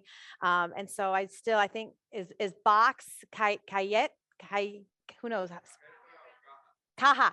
Okay. I have to always say, like, do you want a box? And so I keep practicing every time. So, yeah. So it's just a fun place to go. And so again, it goes back to what we've said about like connecting people with resources in the community so that they know that there are some of those different access places to go. And so that's one thing we've done with our family kitchen program is we've told them about community food club and vice versa. They will tell their members about our family kitchen program in hopes that like we together can kind of refer to each other. All right. So who hates cilantro, the taste of cilantro? Anybody? Okay. Not just a few, which would be about right for the population. So they say, I don't have any data on it, but they say anecdotally that about 15% of the population hates the taste of cilantro. They think it tastes like soap. I don't know. What do you guys, those that raise their hand, what do you think it tastes like? Soap. Okay. Well, meanwhile, the rest of us are like, you're crazy. It's amazing. Yeah. So anyway, I'm making this dressing with cilantro, but obviously just know, Chef Jay, what are some other herbs they could use instead of cilantro? You could use flat leaf parsley for a similar color. It would have a milder flavor. I mean, you could switch it to basil and make this a little bit more like a pesto. The cilantro thing is interesting, though. I always ask my students that same question, and they're surprised to find that there's a genetic element to that, your genetics really come into play with whether or not you like that. And, it's amazing that tells us that even our tastes have a genetic component. Yeah. So I do want to mention one thing with fresh herbs. Oftentimes people are intimidated to buy fresh herbs. They feel like they buy them and then they go bad really quickly and they get really gross, like the top gets gross. So a couple tips we like to tell people in our classes is when you get fresh herbs, go home and lay out some paper towel and then dry paper towel and then roll it up. And then, take off whatever twine or metal that they put around that cilantro, get rid of that, and then just lay it out, roll it up in that, and then put it back in the bag and then store it that way. And it will last so much longer for you. They completely waterlog them at the grocery store to make them look like they're fresh and all of that, but they don't need that much. They don't need that water on them at all, really. And so what you're doing by putting that paper towel there is hoping to pull that moisture away from the fresh herbs to then make them last longer. What you will find, though, is if they were really waterlogged after a few days, that paper towel will get wet. So then you just take that out, put another one down, and then you can just air dry it, that paper towel, and then reuse it. You don't have to keep using new paper towel, but it will make the life of your herbs last for weeks in your refrigerator. So just keep that in mind. And also when you use things like parsley and cilantro, I use everything leaf and stem. Like they all have great flavor. So don't feel like you have to sit there like picking off the cilantro leaves and only using that. Like I chop it all up and I throw it all in. So this is just an example of a homemade dressing. We do try to encourage people to steer clear of the store-bought dressings. Oftentimes they do have a lot of added things, and we want to show people, I think we actually have a make your own dressing handout, but this was just one example to show people how you pull things together. It could be as simple as a little bit of an acid, that could be a lemon juice, maybe it's a vinegar of some type. Maybe some kind of fatty texture that could be an olive oil, maybe it's an avocado, maybe it's some yogurt, and then maybe some kind of sweetener to balance it all out. Honey, maple syrup, whatever, maybe a little agave nectar, and then spices if you want. And there you that's basically the foundation, and you spice it up as much as you want with seasoning.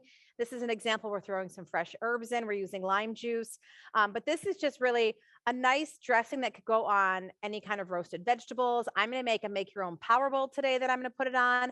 So just an example of kind of pulling it together. We have a great question in the chat, curious about the potential of using dried herbs, such as dried cilantro, that patients ask about that. And I think the answer is absolutely yes, but I'll defer to the chefs on how to ratio it differently. Yeah, that works great. Sometimes they say like a 3-to-1 rule. So however much fresh that, a third of that for dried, but I go overboard with like the fresh herbs. So I think this recipe calls for a half cup chopped. I think I have maybe 3/4 cup here. I love the fresh herbs. They're just so great.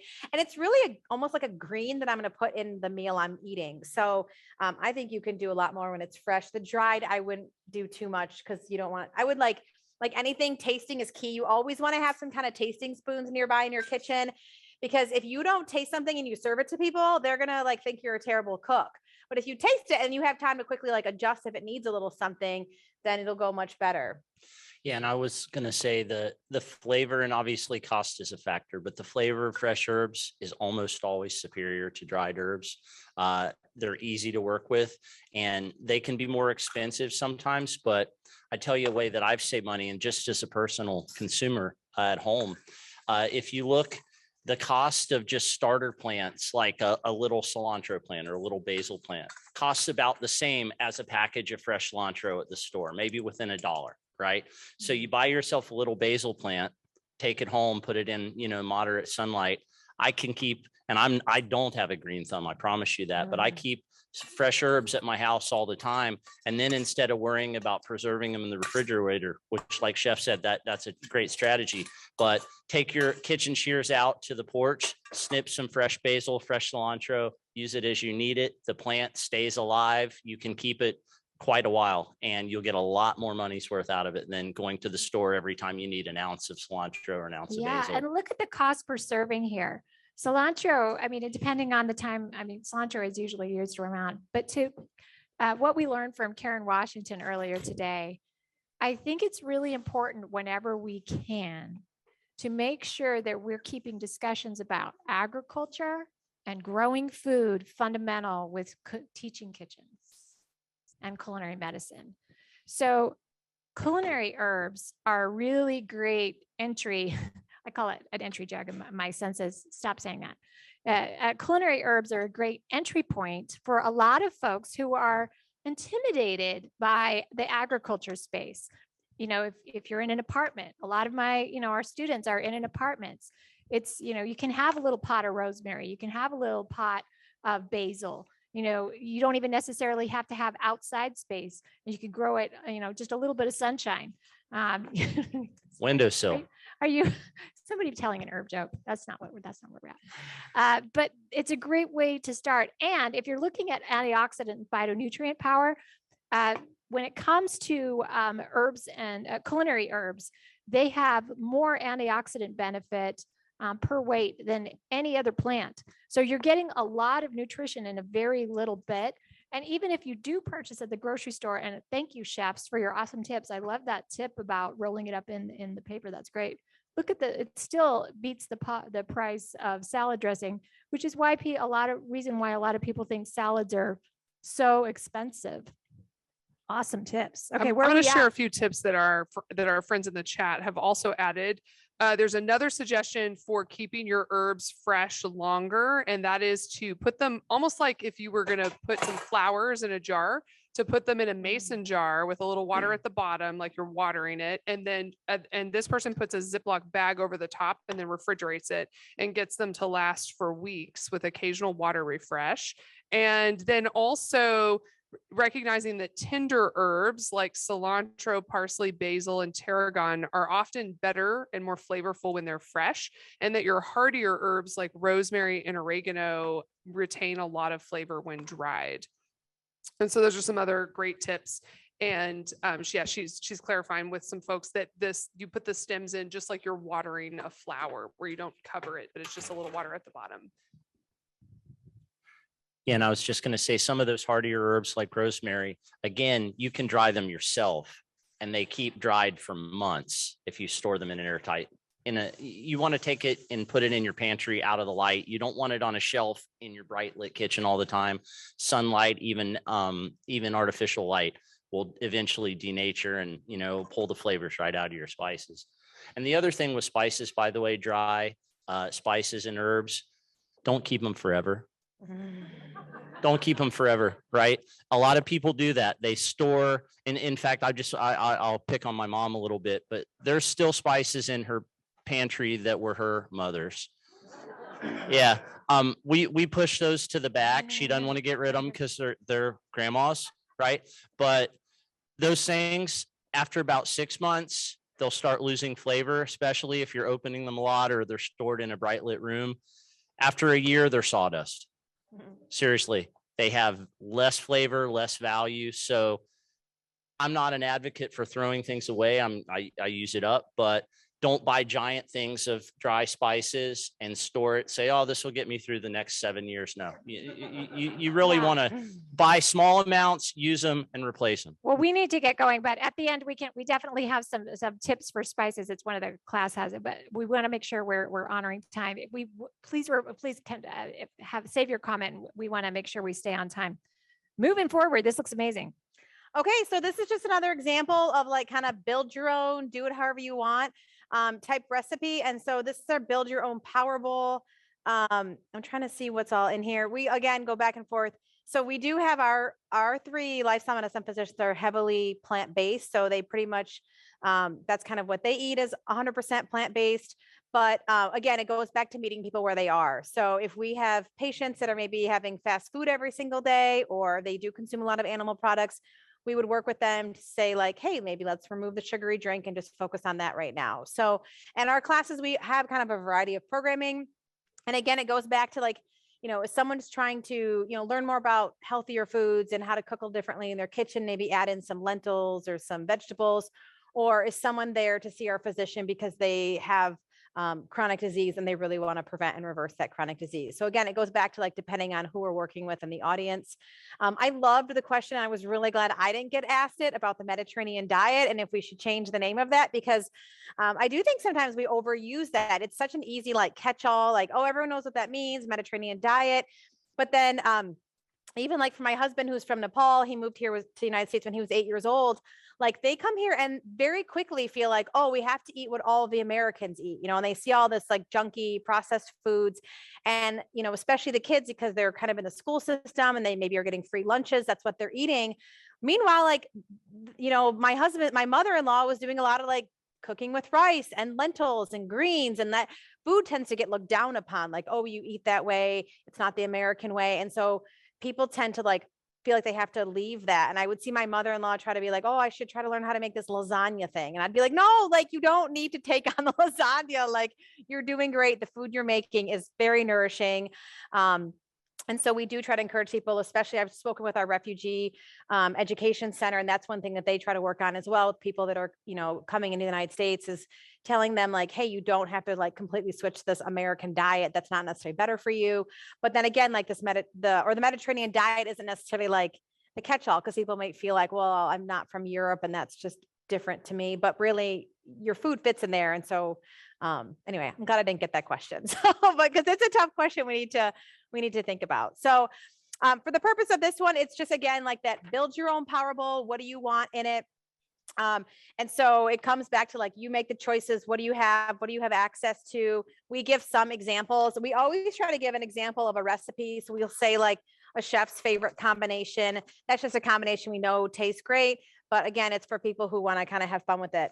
I always enjoy in the in-person classes, personalities that come out from people when they're cooking together. You really get to know people and their personalities. We have some people, if we have a recipe with an error, there are certain personalities who follow the recipe to a T, and they will be the ones that are spot checkers to be like, oh, they never tell us here when we should add, this ingredient. I'm like, oh, thank you very much. And we'll make that change going forward.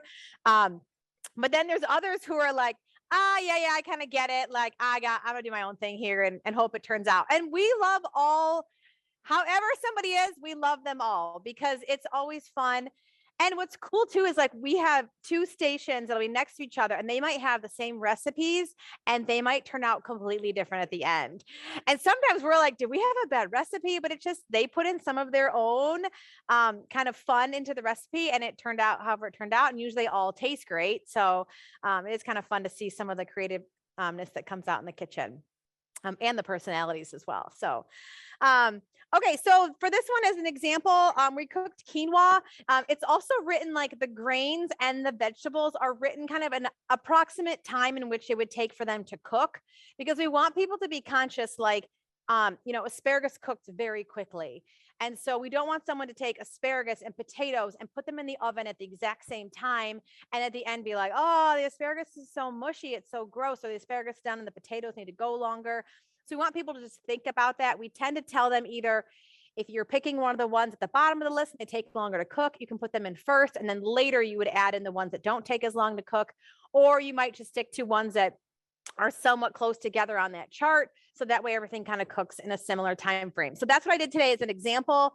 And so this is some roasted carrots and broccoli. They cook in about the same exact amount of time. So we chopped these up. We threw some spices on them and that's it. So just a very easy meal. We sometimes will show people too that you could just take this and then towards the end, throw on some canned beans. And then it's kind of like a meal and it's done all by itself. You don't have to add much more to it. So but I'll assemble it for all of you today. So I usually get really shallow bowls. Does anyone eat out of bowls frequently at home? Any bowl eaters? Yeah, I almost eat. We were at dinner last night and I was like, I think almost every meal my family eats out of a bowl. I find with teenagers, it's less mess than eating on a plate. And we always eat with spoons. We eat with soup spoons all the time. I keep a jar of soup spoons on my counter and we just get spoons and then we just eat. And then there's less mess and less cleanup. So okay, so I'm gonna put in some quinoa that we cooked. Quinoa doesn't really take much time to cook, so that's one reason why I like to use it. It also freezes really well, so I'll freeze some and then just grab it out when I need. And quinoa, it's actually a seed, right? It is. It's called, we call it a quasi grain or functional grain because it's used as a grain, but it is technically correct. You got to whip out that food science. Yeah, there you go. It's also a complete protein, which is, it's kind of cool for the food scientists in the world that love their plant proteins. But I always caution people to not like double down too hard on that because quinoa can be kind of pricey. Yeah, I love quinoa and I utilize quinoa, but I love that you have like a whole list. And it's important to point out that, protein is a whole spectrum. And there, if you're eating a wide variety of foods, most populations are going to be just fine with protein. So it was one of the things that I saw at that community food club that I volunteer at. Like I remember I was running the register and I was like, oh, they have quinoa here and they have multicolored quinoa here. So, so it is sometimes available at some of the food pantries. Yeah, that's a really good point. It's really good to communicate with your food pantries about what is there and not make assumptions, about those poor people and what they have access to or not. Thank you for that point, Elizabeth. I just wanted to bring up as a pediatrician and a mom that roasting vegetables is a wonderful way to provide some options. And with my own kids, we don't use the word, I don't like anything. We say you either love something, you like something, you're still learning to like something. I love that. It's not mine. I stole that from one of my favorite Instagram dietitians. But I think there's value in saying, we have 3 vegetables tonight. Which 2 would you like to try?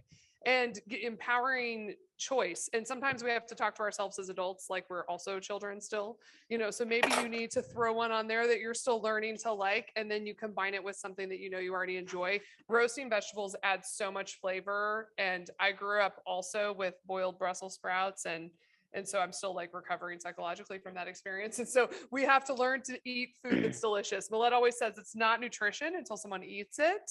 And that's why chefs bring the joy of delicious vegetables to the table.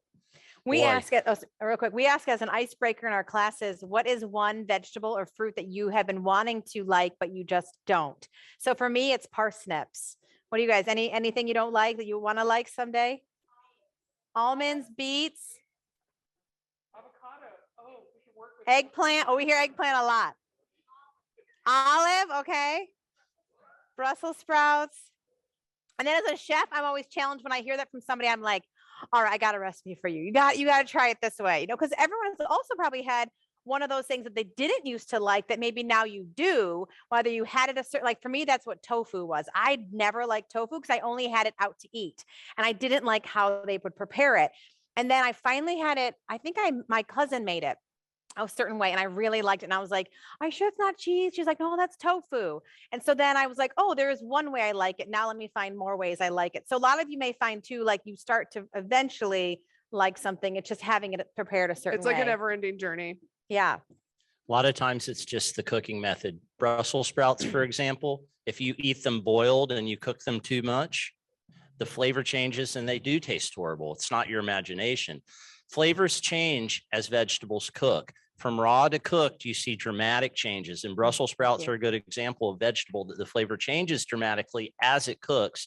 But the cooking method is important. Dry heat, a little bit of fat, like a good extra virgin olive oil, roast those Brussels sprouts quickly on a sheet pan at high heat, just till they start to get a little brown, a little color and soften, but still al dente, some firmness to the bite. They're amazing, especially if you mix in some fat like bacon. Yeah. Okay, we're He's gonna out of here. We're kicking him out.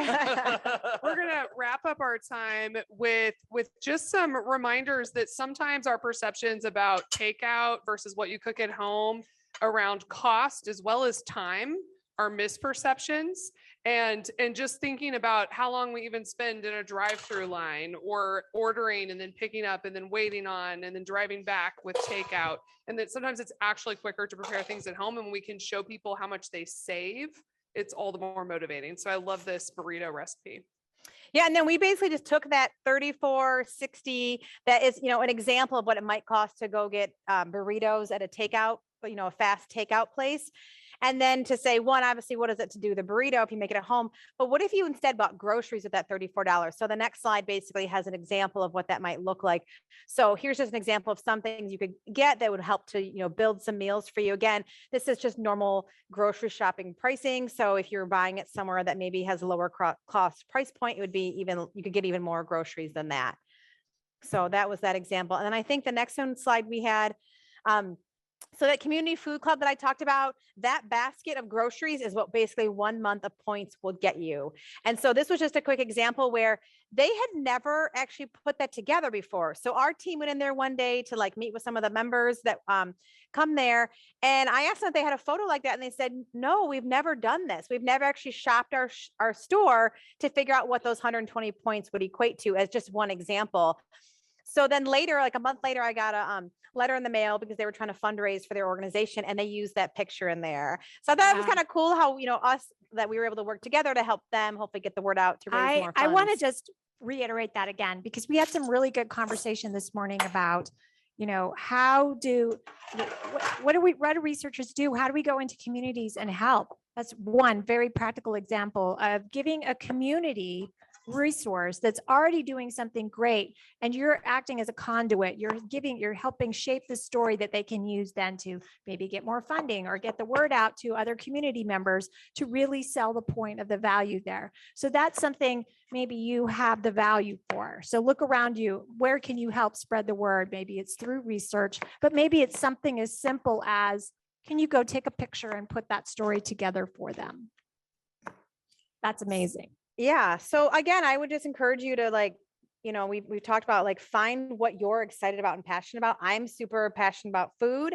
And so for me, being at a community food club, I am excited. I love asking people as I'm helping check them out, what are you going to make with that food? Oh, I saw a couple of things go by. I never cooked with that before. How are you going to cook with that? So I think it's just fun engaging with them in different ways that, you'd be surprised how much you can really give back to them as well with your own knowledge. So this is a recipe, speaking of our community food club, this is a recipe that they used to kind of showcase people. Here's an example of some different ways in which you can use some of the ingredients here in our community food club to make a really delicious dish. And so this is our black bean and corn salsa. So we used a little bit of canned black beans, some canned corn. We just drained those. Our dietitian likes us to rinse them to get all the extra sodium off. And so since Jennifer, our dietitian, was helping with us with that, she made sure we got that rinse in. So thanks again, Jennifer, for doing that. But again, this goes back to what do you have? This is a great kind of summer refreshing type item to snack on and eat. If I was serving this to my kids, which I would, I just serve this over some cooked rice. So we call it, at home, we call it a pico de gallo bowl, basically. So it's everything here, a little bit of lime juice, some tomato, bell pepper, red onion for some color. Maybe you don't have red onion, maybe it's white onion or green onion. And then I'm a cilantro lover, so I throw in some cilantro, but that's it. And then for anyone who's cooking or, trying to prep ahead of time, If you are going to put salt in, don't put the salt in until the very end, or only the portion you're going to eat that day, because the salt really like drains and pulls the water out of the produce, and then it makes it really soggy. So if I made this at home and I was like meal prepping, I would make this, and then I would make a small bowl like this for the amount that I'm going to serve my family that day. And I would add a little bit of salt to that. The rest, I would just store it like this. And then the next day I would only add, again, salt to that portion. Otherwise it just gets really gross. This will make the longevity of your food prep last a lot longer. So any questions we want to answer while I'm finishing up chopping this up and we get to the last recipe? That's a fantastic tip about adding salt at the end. And I also like, because then you can taste it and then add salt if you feel like you need it. That was also a great example of utilizing cans and incorporating. It doesn't have to be an all or nothing approach, right? But we are moving on here to stay true to time. And so we're going to talk just a little bit as you're finishing up, but look at that beautiful color, Elizabeth. Woo! Wow. All right. Who would let's eat talk this? about- Anybody? Yeah. Okay. I know. good. Yeah. Culinary medicine, by the way, we wanted to point out in the chat, there was a lot of questions about resources, about handouts and recipes. Just a reminder that Health Meets Food materials are all open sourced, whether you utilize the curriculum licensed or not. They're all open sourced on the website. So their recipes and their handouts are all available at their website. So let's see what we've got here. This is the Food as Medicine project. Remember when I mentioned that our students dragged us out into the community? This is a little snapshot of something our students created. This was a pilot study that we did in partners with our amazing food pantry advocates, Crossroads Community Services. You can find more information at their website. But we looked at 2 community distribution partners, 2 churches that were in this community. And we brought students and MD students and dietetic students out and utilized culinary medicine in this initiative. So you can see some of the results here that we have, but this was all student driven. So I would like to move to the next slide. Well, first, I just wanted to comment that the way that this was done is our food pantry partner sites told us what nourishing foods they had that they were struggling to get people to be interested in. And then our students found recipes and made handouts that would encourage those foods. And then they brought samples. This was, we launched all this pre-pandemic, and they would just set up a table that had handouts and recipes and samples for people on their way in during the distribution days. And things flew off the shelves. It was the tasting of something that maybe someone wasn't quite sure how to fix or prepare that opened the door to trying new things. And so I think that was just a really powerful and simple intervention that led to people feeling like, oh my gosh, my kids just ate that. I can make that at home and it will get utilized. And then another lesson learned, and this is a lot of text, but basically you see 6 cooking class topics: colorful pizza, fun with herbs and spices, parts of a plant, magic of cooking, swaps and subs, and fueling breakfast. And this is a pediatric curriculum that we just shared about in the literature. But basically the first time we held a full-blown culinary medicine class at a food pantry site, which was at the request of the pantry, everyone brought their kids, and we were totally unprepared because we were like, oh, there's like a baby and a 17-year-old and everything in between. And so then the students rallied and worked with us to write a pediatric curriculum that was synergistic with the adult curriculum. And then we had a completely separate class. And we learned over time that, you just show up and it's messy, and next time you do better because you see that people actually want to bring their families. And now some of the feedback we got qualitatively from this group was, my kids wanted to try everything because they were participating. Now I know to include them at home. Now I know that when they're part of the cooking process, we all eat more diverse foods. And so it's just been a learning experience for all of us along the way. So always include children if you can, and be prepared because people want their kids involved in this. Another lesson we learned really quickly was a lesson in cultural humility, because we were serving, one of the sites was predominantly Spanish speaking. So we thought, oh, we'll bring in translators, and me as a white, non-Spanish speaking dietitian, it did not go over so great. And I, as we mentioned, it's really important to not be a white face, another white face coming into a people of color predominant a community of people of color and telling them how they are eating all wrong. And I became very aware during this experience that that's what, in fact, I was doing. So moving forward into another space, we made a different choice, and we can talk about that. And little more empowering later. students. Sometimes Yes. students bring the diversity that you need in a community, and they don't have to become experts. They just need your support to be empowered and use their own voices. And so that's been a huge area of success for us in growing the diversity of our team. Their lived experience is their expertise. And I think our Volunteers are- last rep, yeah. I would say volunteers are another great way to get people to help watch the kids. So we had a similar thing with our family kitchen class. We had the people that were scheduled to be in the class, but then they would bring their younger siblings that weren't of age yet to be in the class, but they had to bring them along. So we started planning to have extra volunteers there to help kind of entertain the kids and have crayons and things like that. Because you don't want to lose, like, you're glad that they're there. So you're trying to just embrace, okay, whoever you bring, let's make the best of it, but let's also be prepared next time for that. All right, this is our last recipe. Yeah, we like to end with this one because it's like, that's a wrap. We're making a wrap today.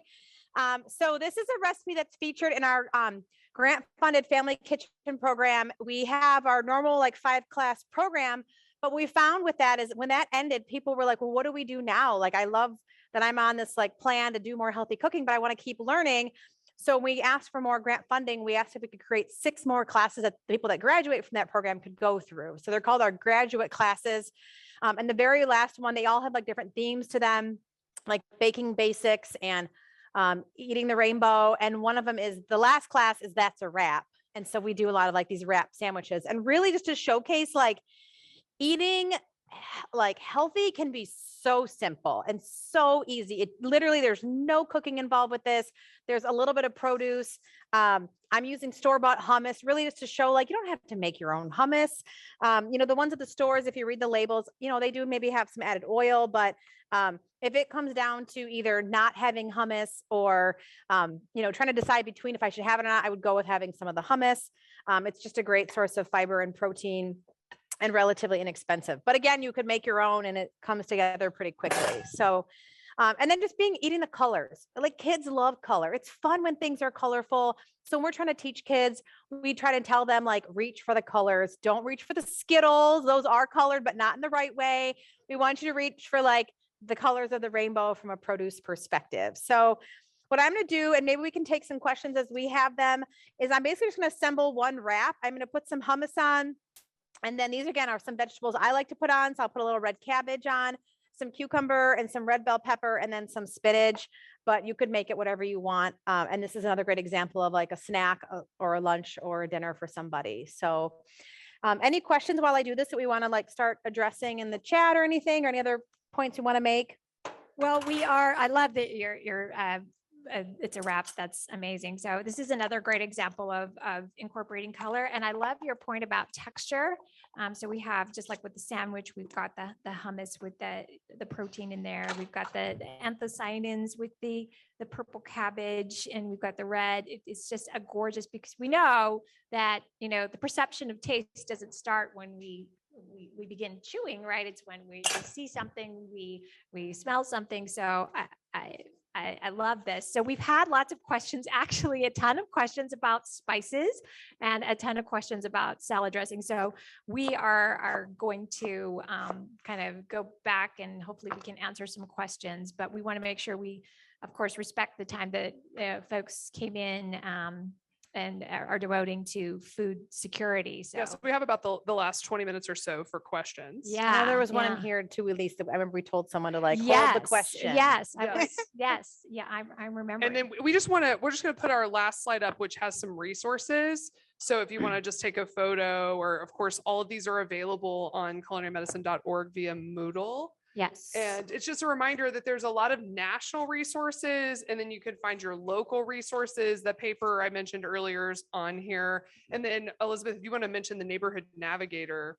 Yeah, that's a fun one also. I mean, it's just a great resource. And the Everyone Project, it's just a great, I think when you'll have this information, you can click on it and go to it, or you can just write it down and explore. It's just a great resource to tell people who are looking for various maybe assistance within their community and they don't know where to start. And so when you go in there, there's things around like housing and food. And so we're talking about food today. So you could click on that and see what things come up. So for example, when I typed in our zip code, where I live. Then that community food club that I volunteer at popped up, as well as some of the other food pantries in the community. So it goes back to just like connecting people with these various resources to help them out. So either you could go on that website yourself and get familiar with them to then be able to tell maybe your patients or people you work with, or you could just refer them to the site as well.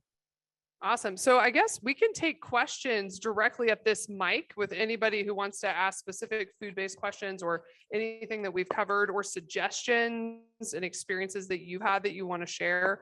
Please feel free to come up to the mic. And while we're waiting on anybody locally, one of the questions that came up that's really practical is for the chefs. And how long is a homemade salad dressing going to last you in the fridge? I think legally we're allowed to say a week. Yeah. I think the well, legal rule on any too. food from any time you make it is like 1 week. So the time you make it, everything expires in a week. That's what you're supposed to tell everyone from a food safety perspective.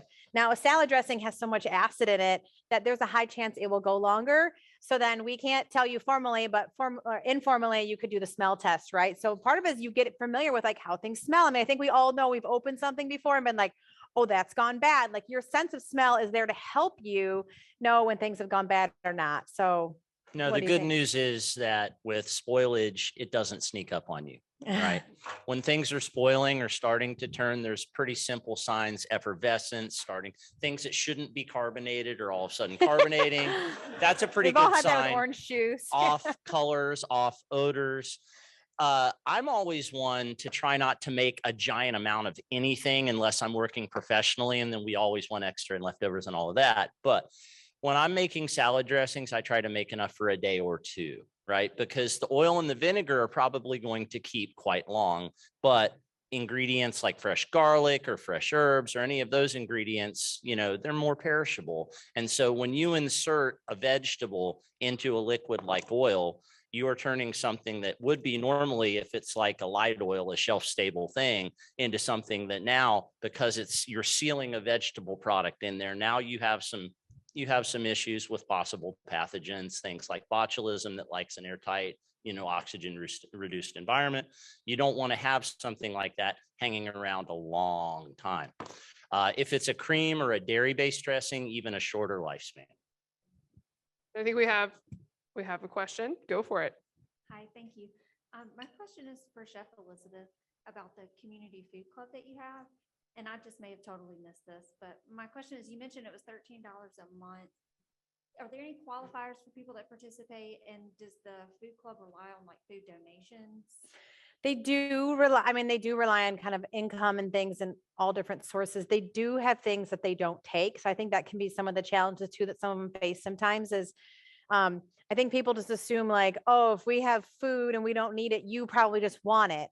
But I think it's great to see a lot of these food clubs are starting to say like, no, we don't want to give that to our people. Like we are trying to give them access to healthy food and keep it more healthy food. And we only have so much space to stock our pantry and shelves with. So I think some of those are the challenges that the employees face that run those organizations, is having some of those tough conversations with some of the people that are giving to them. So for example, there's a large food grocery store I know that gives to ours, where they have a lot of the really big bulk items. And so, yeah, they're like, hey, any produce, bring it on. We love it. I mean, it's amazing. Like, a huge thing of blackberries that go out the door for 1 point, and 1 point, like, it's just really cool to see. But then there's other things that they will try to give them. And like, we don't want that. We don't have space for it. So I think that can be a challenge. So then, yeah, they rely on donations. But then there are some things they buy as well. So, and I know they're able to buy at a much cheaper price point when they're buying, for that community food club organization. And I think your first question was focused on, part of the question was around, like, I think eligibility or people being able to use that, use it. Yeah. So I think they have a process where you apply. I think you have to be 2 times below the poverty line or lower. And then you're able to apply. And then if you have the 120 points is for a family of 4. If you have more, you get more points. So yeah. But what is tough is you are only allowed like so many of each thing a day, because they are trying to make sure that like someone doesn't come in and buy all the blackberries one day. So it is challenging even for me to be working there and to have to tell somebody like, you've reached your limit for today on that particular thing. Like, and even to see my son have to do that. Well, he'll be like, well, mom, can't we just buy it for them? And it's like, well, that's not how their system works. And you have to follow the system they've set up, because that will throw things off if like you're just giving them something extra today and the next time the next person doesn't. So, working within their rules can be, yeah, but you're there on the line, right? You're seeing how it works. And then you feel that much more empowered to help them out. It's amazing. And I love that, because I remember that quote from one of our community members is, to your point, Chef Emily, is so profound. We don't want your junk. We don't want your junk. So if you didn't want it, why would we want it? So I love they have food, access to food on their terms. That is done in a way that's without stigma. I also wanted to point out, I had a question about WIC and STAT benefits. They're now accessible. You can access those and utilize those through Amazon, through Instacart, which I love. I mean, that's just a normalized way to get your groceries. So I think that's great. And in Texas, we have a lot of rural people who transportation is an issue. So Instacart and Amazon are people who are trying to get food to folks in Texas. Transportation and that last mile, the last mile is a big problem for food delivery systems. So if we can get our Instacart and then our Amazon folks on board, then I'm all for it. We had another question. We have a few questions in the chat. The first question is if we had to get health department approval when our students did demos at the food pantry. The answer is no. We are that, and that might vary according to your local codes, but I am licensed by the health department to operate, but we go into the food pantries and operate according to the food pantries rules. So in our jurisdiction, that was what we were advised to do according to the food pantry, and the students were working under my purview, and I'm a licensed food handler. So and the food pantry was comfortable with that, and they were our community partners in the food delivery agency. But I really, again, I advocate if there's a question or concern, make sure you're talking to your food pantry about what laws might apply in your area. We have a couple of questions for our chefs. The first one is commenting on use of air fryers when patients ask if that's a good way to cook their food. I love them. I mean, I was telling somebody earlier about another, I was speaking with the one about the Vitamix and how it took me a while to get used to that. And again, that's not something necessary for this, topic today. But my husband likes to buy he's an engineer, so he likes to buy appliances and things and bring them home. And I'm always like, I don't need anything else crowding my kitchen. So he brought the air fryer home and I was like, I don't need that. I don't want it.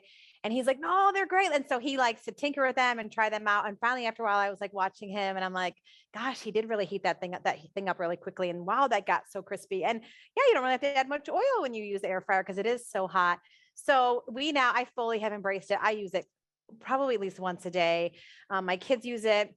I prefer personally the shelf one. So the first one I think we had was like the pull out drawer and you can't really see anything. I didn't find it was very user friendly. Now we have the one that's just two shelves and they can go in the, wash really easily. So yeah, I'm a huge air fryer person. From a clinician standpoint, from a dietitian point, I have two comments. One, I'm like, I don't have a problem with it, as far as a health concern, but if it gets people excited in the kitchen, I mean, what's the joke about the pandemic if you didn't come through it without an air fryer? I hadn't heard that one. I am resistant because I don't like to get a lot of gadgets because I like to meet my patients where they are and, do they have access to an air fryer? Maybe they do, maybe they don't. If they have one and that's what they're excited about, awesome. Just a little bit of a shout out to my friend Sonali. She has a lot of awesome Sonali Rudy, the foodie physician. She's in the audience. I know I'm putting her on the spot. She did not know I was going to do this, but she has some awesome air fryer recipes. If you want to find her on social media, or she's right over there, you can find her later. But there's some awesome recipes out there. And again, looking at Instagram, looking at TikTok, what are people excited about? Meet people where they're at. You know who gets the most excitement in the room? I watched y'all. Your eyes lit up when the chefs were talking. Meet people where they are excited, and they're excited to talk about food, which is the great equalizer for everybody. If people are really, if your patient comes in and is super pumped about an air fryer, hey, capitalize on that. Let's go with it. Worth mentioning, air fryers are just small countertop convection ovens. That's all they are. They're not magic. They're convection ovens that heat quickly because they're small, right? So if you have an oven, you can do just about anything you can do in an air fryer. A convection oven works faster, but you don't have to have a convection or an air fryer to do most of those things. Now, do they work well? Sure. Another appliance that works similarly, well, has similar functions that I think is also worth a look is an Instant Pot. You guys familiar with Instant Pots? Countertop pressure cooker, but they can also steam, they can fry, very versatile. Some actually function as air fryers. So advantage of an Instant Pot is because it does have a pressure element, it hermetically seals. You can cook tough cuts of meat, or you can cook vegetables that would take longer to cook in a fourth or even less of the time. So having that sealed, pressurized environment makes things that cook slow cook much faster. Okay, we're going to power through just a couple more culinary type questions in our last few minutes, and then we'll donate our last. We'll 5 do minutes 1-word to Dr. responses. No, I'm just kidding. While she's heading to the mic, hopefully this is a quick one. Someone is wondering about what y'all recommend with regard to preparing cruciferous veggies and garlic if someone has hypothyroidism. I am not aware of a link there. Is if there's no link, that is a myth. Thank you, Okay. Dr. Harlan. That is a myth. No problem Good. with cruciferous veggies and garlic. And I think that's a great point to make. There is so much nutrition misinformation everywhere. And that is why we who study things have to be involved and have to have presence on social media, because we need to be a voice that says, okay, what is the evidence for that? Or what is the data? Instead of just allowing lots of folks who make people think it's not safe to eat a cruciferous vegetable if you have hypothyroidism. And so continually ask questions and then recognize that none of us have all the answers, and that's why we need a team. Yeah. Okay, let's go to you. Well, I was just going to ask a question to follow up on your comments about spice, because I'm sure that you're not the only one with your grandmother's spice in your cupboard. Not mine, my mom. And people, hang on to it because you're thinking about traders used to use it for currency and things like that. And my question was really simple: was can it hurt you to use those super old spices? No, it's not that it's going to hurt you, especially if they've been stored properly. Now, some spices, if there's any way in, certain airborne stuff will get into it and you'll open up and you'll have weevils or something like that. It can happen. And even sometimes they might even, and this sounds bad, but it's reality. Sometimes a product might have something microscopic in it that over time you actually, wow, what is this growing in my spices? So you want to be mindful of that. But in general, let's just use like oregano, for example. Oregano is a spice that really works well dry. It's not a spice that I use. I like dry oregano, but dry oregano loses its flavor over time, but that doesn't mean it hurts you to eat it. It just means that if you use it a year from now, it's not going to have as much vibrance. It's not going to have the aromatic quality. That's really the value of spices beyond their nutritional values. They're aromatics. Aromatic flavor will replace things like salt or the need for salt. If you have good aromatic flavor, you can use less salt. So it's okay. It just might not taste as yummy. A And good rule of thumb for culinary herbs is if I was taught that if you can put it in your hand and kind of rub it between, if it doesn't have a smell, as an aromatic, then it's not really going to have a flavor. But I will say with my my oncology patients, I've taught them that a lot of herbs, especially like rosemary, that have a really potent smell, if you put them in a crock pot, maybe with a little bit of citrus, you can have an aromatic, mindful experience and, kind of get a double dose with some of those herbs that maybe they not have value in cooking, but you can scent your home, especially in the holidays with some of those warm spices that, you might not want to eat. They might smell nice. And the very last question that came up several times was just with respect to smoothies and juicing and the role of mindfulness and chewing and absorbing our calories maybe through less in the way of liquid, more through the way of chewing. If we want to ask people to minimize smoothies or juices, I think you'll get as many opinions as people you ask. I will say that fundamentally, we want people to eat more produce in creative ways, and that you don't want to put all of your strategies in one domain. I find that I can get a lot of veggies down my kids in a smoothie. And so I do use them occasionally, but that's not the only way we offer vegetables. So we definitely don't want to demonize it if people are using that to get more produce and nutrients, but it shouldn't be our primary source of produce, because you are going to get a very quick release of fructose into the bloodstream when it's in smoothie form or juice form. Yeah, meet people where they're at. I love the roasting. Roasting vegetables is a great conduit to get people to eat vegetables. But if people love smoothies and they're making them themselves and that's what they're excited about, yes, talk to them about quantity, especially if they have, blood glucose issues. That's an issue, and the mindfulness issue, it definitely is. But, again, let's not demonize food. Let's not demonize what people are excited about. It's an opportunity for a little bit of education and redirection, not a hand slap. And then we'll let you have the last word. Oh, I'm sorry. I know y'all are trying to stop, but I had a question about MSG. And, I've actually seen, I think that there's some evidence that it's such a powerful flavor enhancer that it can actually reduce sodium intake, as opposed to like the volume of sodium chloride you may use, salt in your dish may be reduced if you're using MSG. Just curious if that's a practice that you use, or thoughts, opinions.